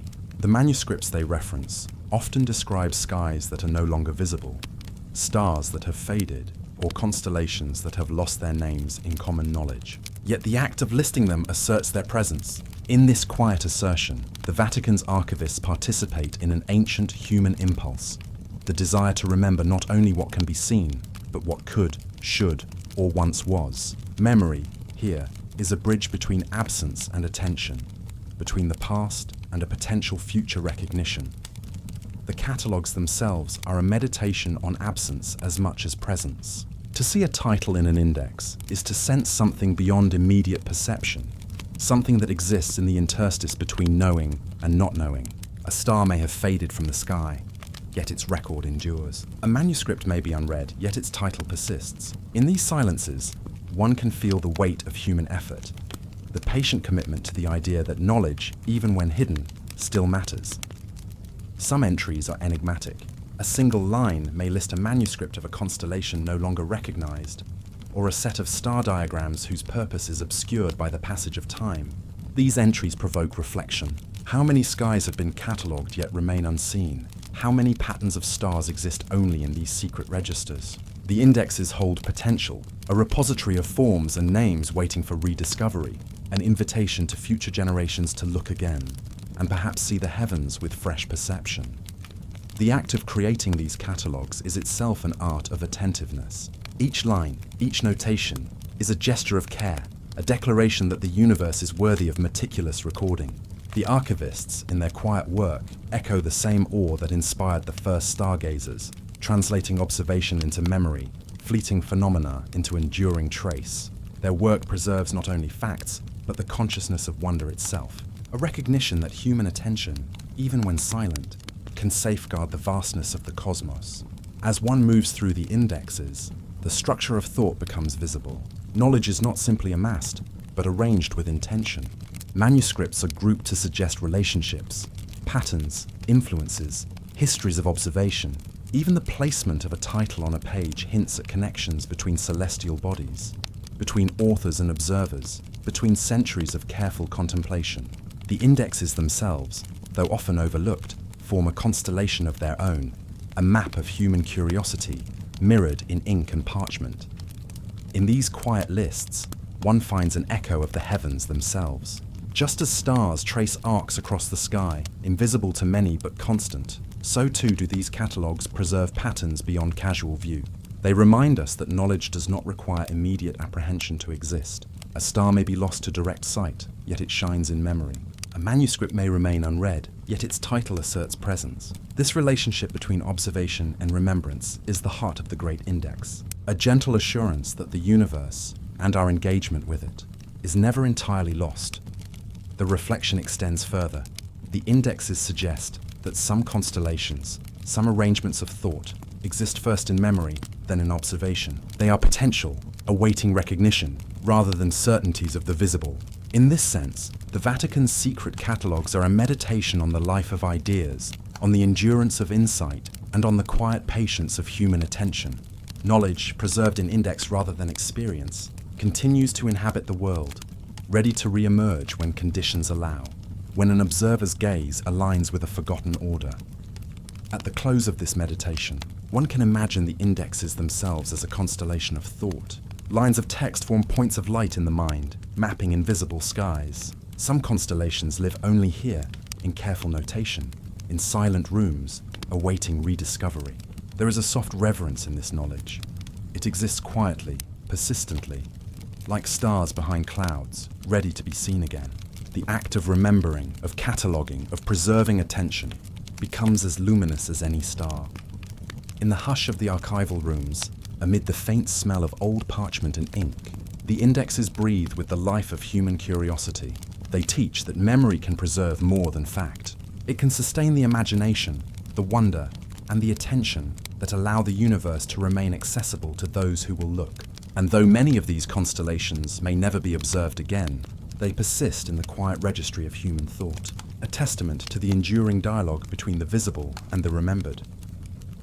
Finally, the reflection rests in a soft exhalation. Some stars will shine only in lists, some knowledge will exist only in index, yet both hold the same luminous promise, that what has been observed, considered, and recorded endures. The Great Index of Hidden Skies is a meditation on presence through memory, a recognition that the universe need not always be seen to be known, and that some patterns, patiently preserved, wait in silence for eyes prepared to rediscover them.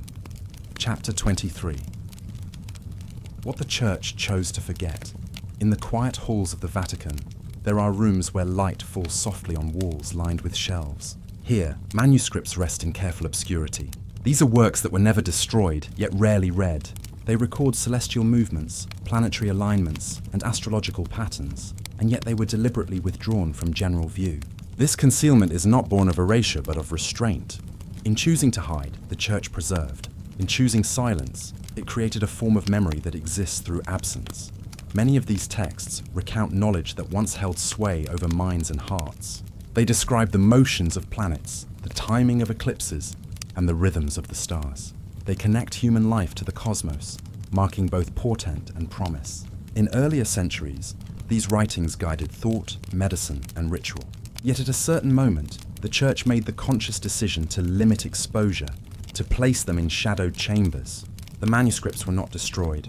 They were rendered invisible, their presence acknowledged only in index, in catalogue, in the soft turning of protective parchment. This act of concealment carries a paradox. By hiding, the Church kept these works alive. Knowledge, it seems, does not only survive by being spoken or displayed. It survives by being remembered as present, even if unseen. Scholars who stumble across a forgotten manuscript may find themselves in dialogue with centuries of quiet observation, tracing lines of thought that have lain dormant, preserved through the patience of omission. In these hidden works, silence itself becomes a vessel for continuity. The texts are diverse, some are deeply astrological, mapping the heavens in intricate diagrams, aligning celestial patterns with human temperament, health, and fate. Others are astronomical, noting eclipses, comets, and the motions of planets with careful calculation. Some manuscripts blend both approaches, showing the ways in which science and spiritual reflection intersected in earlier eras. Each page is filled with annotations, diagrams, and symbols, often written in marginalia by generations of observers who understood the tension between visibility and concealment. The decision to conceal was not uniform. It did not reflect a blanket rejection of knowledge, but a nuanced engagement with it. Certain works were considered too powerful, too capable of influencing thought outside sanctioned frameworks. Others were placed in hidden archives to protect them from misuse or misinterpretation. In these choices, we see a complex approach to the preservation of human understanding. To keep knowledge safe, it must sometimes be withdrawn from the immediate gaze. The Church's archives are full of such careful balancing acts, where forgetting is, paradoxically, a form of stewardship. One of the most striking aspects of this hidden history is how it invites reflection on the nature of forgetting itself. Forgetting is rarely neutral. Here it is intentional, deliberate, and thoughtful. To forget in this sense is not to annihilate. It is to curate, to recognize that certain knowledge has a life beyond the immediate, a patience that outlasts generations. These texts remain, waiting for circumstances in which they might be consulted again. They are reminders that human understanding is not always linear, not always immediate. Memory can stretch across centuries, held in the deliberate hush of archival spaces. The manuscripts themselves are testimonies to human attention. Many contain detailed observations, careful charts, and the meticulous recording of phenomena. They capture not only the mechanics of the heavens, but the reflections of those who observed them. There is a reverence in these pages, a recognition that the cosmos is both vast and intimate. And yet, much of this knowledge was deemed unsuitable for the public eye. In this tension between revelation and concealment, we begin to perceive a subtle philosophy of care. To preserve is sometimes to withhold, and to withhold is sometimes to protect. There are stories that emerge from these hidden archives. One manuscript notes the appearance of a comet centuries before it returned again, its path carefully tracked and annotated. Another contains an eclipse that darkened the land, recorded not as superstition but as a phenomenon of timing and shadow. In some texts, the influence of stars on human health is mapped alongside prayers and meditative reflections, blending science with spirituality. These accounts reveal that knowledge need not always be immediate to be vital. It can live quietly, poised for rediscovery. The role of silence in the preservation of these works is profound. In withdrawing knowledge from circulation, the Church allowed it to exist beyond the pressures of contemporary interpretation, beyond the noise of argument or debate. In this way, the manuscripts are not lost but suspended. They exist in a space between accessibility and concealment, waiting to be seen by those who seek them with care and patience. Silence becomes a form of continuity, a gentle vessel through which human understanding can endure. The act of hiding also invites reflection on our own relationship to memory. Not all knowledge must be immediate. Not all wisdom requires constant attention. There is a rhythm to understanding that mirrors the cycles of the cosmos. Some truths emerge gradually, like the slow rising of dawn, while others lie latent, waiting for conditions to awaken them. The hidden manuscripts of the Vatican exemplify this rhythm. They teach that forgetting can be deliberate, that silence can be protective, that the unseen can be as enduring as the visible.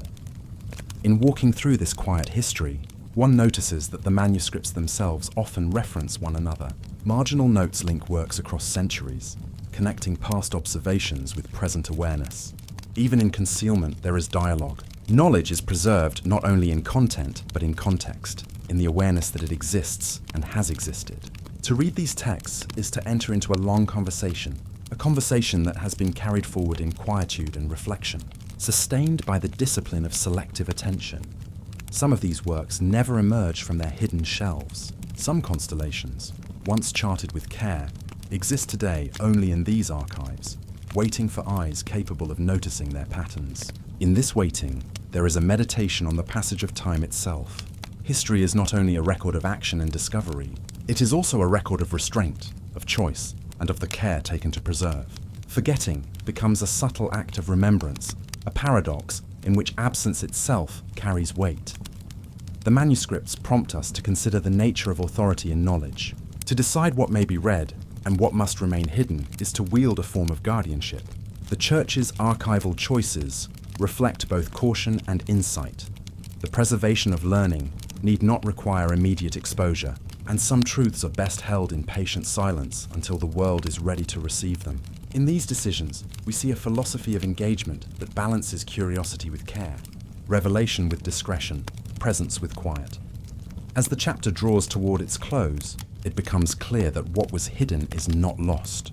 These manuscripts endure as markers of human diligence, a testament to the belief that knowledge has a life beyond immediate comprehension.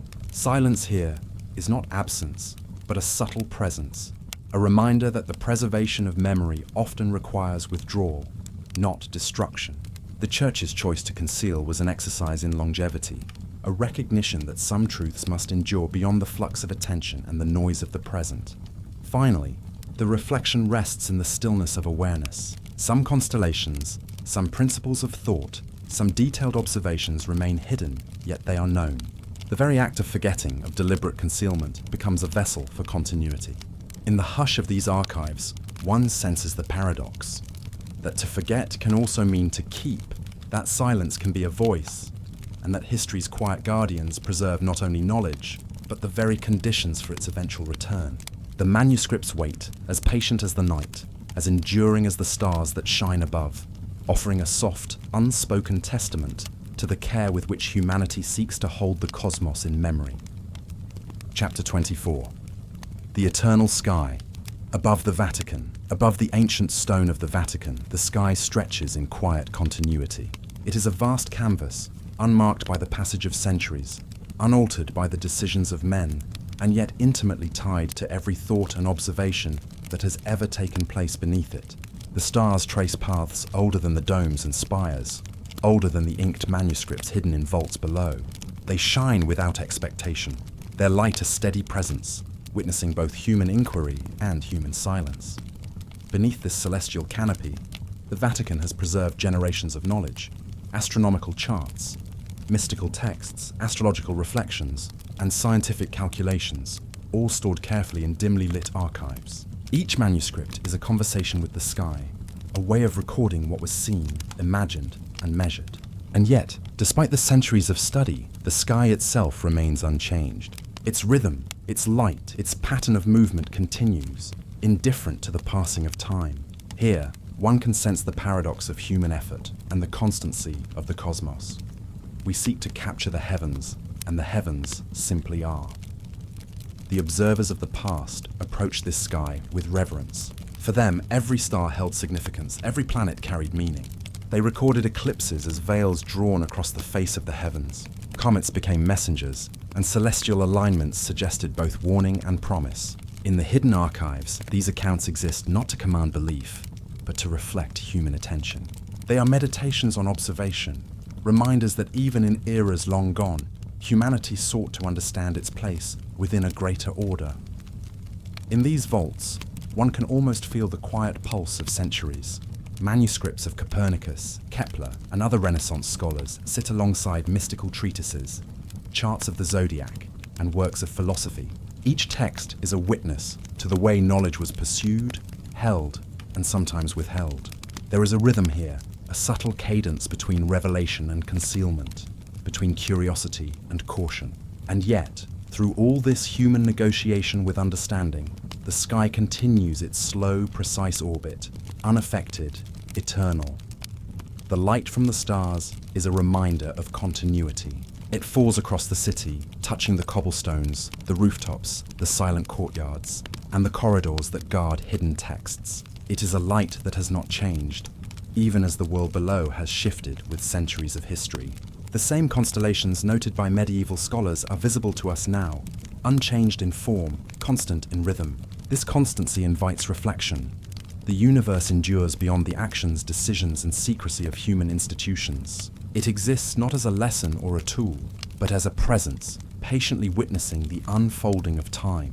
Breath becomes a bridge to this vast expanse. Each inhale draws in the steady rhythm of the cosmos, a quiet participation in the eternal pattern overhead. Each exhale releases tension, expectation, and attachment, a letting go that mirrors the subtle rise and fall of planetary bodies. In this way, the human body and the celestial body are connected, their motions resonating in parallel. Observing the night sky is not only an act of looking outward, it is an invitation to look inward, to sense the same rhythm in one's own being. The manuscripts preserved beneath the Vatican's stones also guide this reflection. Some are astronomical in nature, detailing planetary movements, stellar alignments, and the timing of eclipses with careful calculation. Others are astrological, connecting celestial motions to human temperament, health, and destiny. And yet others merge observation with spiritual interpretation, showing the ways in which science and contemplation have long been intertwined. In their hidden pages, these works demonstrate the human desire to engage with the eternal, to interpret it, and to find one's own place within its order. The very act of preservation, of cataloguing and indexing, becomes a meditation on memory itself. Some knowledge is kept alive not through repeated reading or constant discussion, but by the simple fact of its existence, held in the silence of archives. This echoes in the night sky, stars that shine without ceremony, constellations that endure even if forgotten by name. There is a lesson in continuity here. True presence does not demand acknowledgement. Some truths exist quietly, waiting for attentive eyes to discover them again. Above, the heavens are a mirror and a guide. They reflect the same order that the scholars below attempted to record and interpret. They suggest both constancy and impermanence. Planets move predictably, yet each human life unfolds unpredictably beneath their paths. The sky is at once a measure and a meditation, a vast book without words that can be read in multiple ways. To gaze at it is to recognize one's own part in a history that stretches across centuries and generations, connecting observer and observed in a silent conversation. There is also an intimacy to this cosmic reflection. While the sky is vast, it is experienced through attention. Each note of light, each subtle shift in position, can be perceived by those who look closely, who allow themselves the space for observation without judgment. The manuscripts beneath the Vatican's vaults are similar. They offer knowledge, insight, and understanding, but they require patience, care, and presence. Both the celestial and the archival invite participation, not as a demand, but as an opportunity for connection. Time itself feels different in this context. When viewed in relation to the eternal sky, centuries of human history appear as fleeting gestures. The secrecy, the preservation, the careful cataloguing, all of these actions acquire a quiet dignity, a recognition of the importance of stewardship over immediacy. Scholars, mystics, and observers have acted not always to impress, but to honor the continuity of knowledge, to ensure that it endures. In turn, the sky above endures, unmarked by human ambition, yet responsive to attentive eyes. The rhythm of breath and the rhythm of the heavens intersect in a gentle, meditative way. Inhalation aligns with the lifting of thought, the reaching outward toward understanding. Exhalation aligns with release, the recognition that some truths need not be possessed immediately to exist meaningfully, like the slow rotation of planets, the orbit of the moon, and the steady rise of distant stars. Knowledge and presence exist in cycles, patterns that can be traced, reflected upon, and internalized. It is possible to imagine that the manuscripts, the vaults, and the night sky all function together in this meditation. The texts serve as maps and echoes of human reflection, while the sky itself is the unchanging reference, the ultimate witness. Each observation, each calculation, each annotation is a small act of communion with the cosmos, part of a larger rhythm that extends far beyond the individual. The silence of the archives mirrors the silence of the night. each creating space for awareness and reflection. In closing, the night above the Vatican becomes both landscape and companion. Stars shine with a gentle authority, independent yet intimately connected to human observation.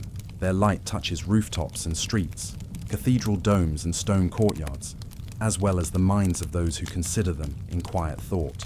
Each inhalation draws in the resonance of this timeless rhythm. Each exhalation sends it back into the universe. A subtle exchange between human presence and eternal continuity. The journey through manuscripts, through hidden knowledge, and through centuries of observation culminates here, under the same sky that has existed since long before the first texts were recorded. There is no revelation that completes this journey, no sudden insight that resolves centuries of inquiry.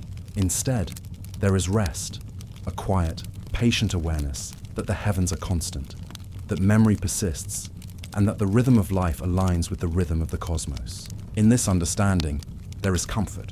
The eternal sky endures, and with it, the possibility of connection, reflection, and presence. And as the final thought settles, the mind may linger on the image of breath becoming stars. Of each inhale a rising light, each exhale a fading one.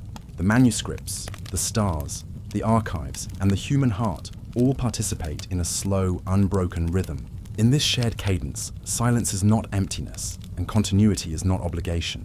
The night continues, steady and eternal, offering the quiet assurance that the heavens, like memory itself, are always near.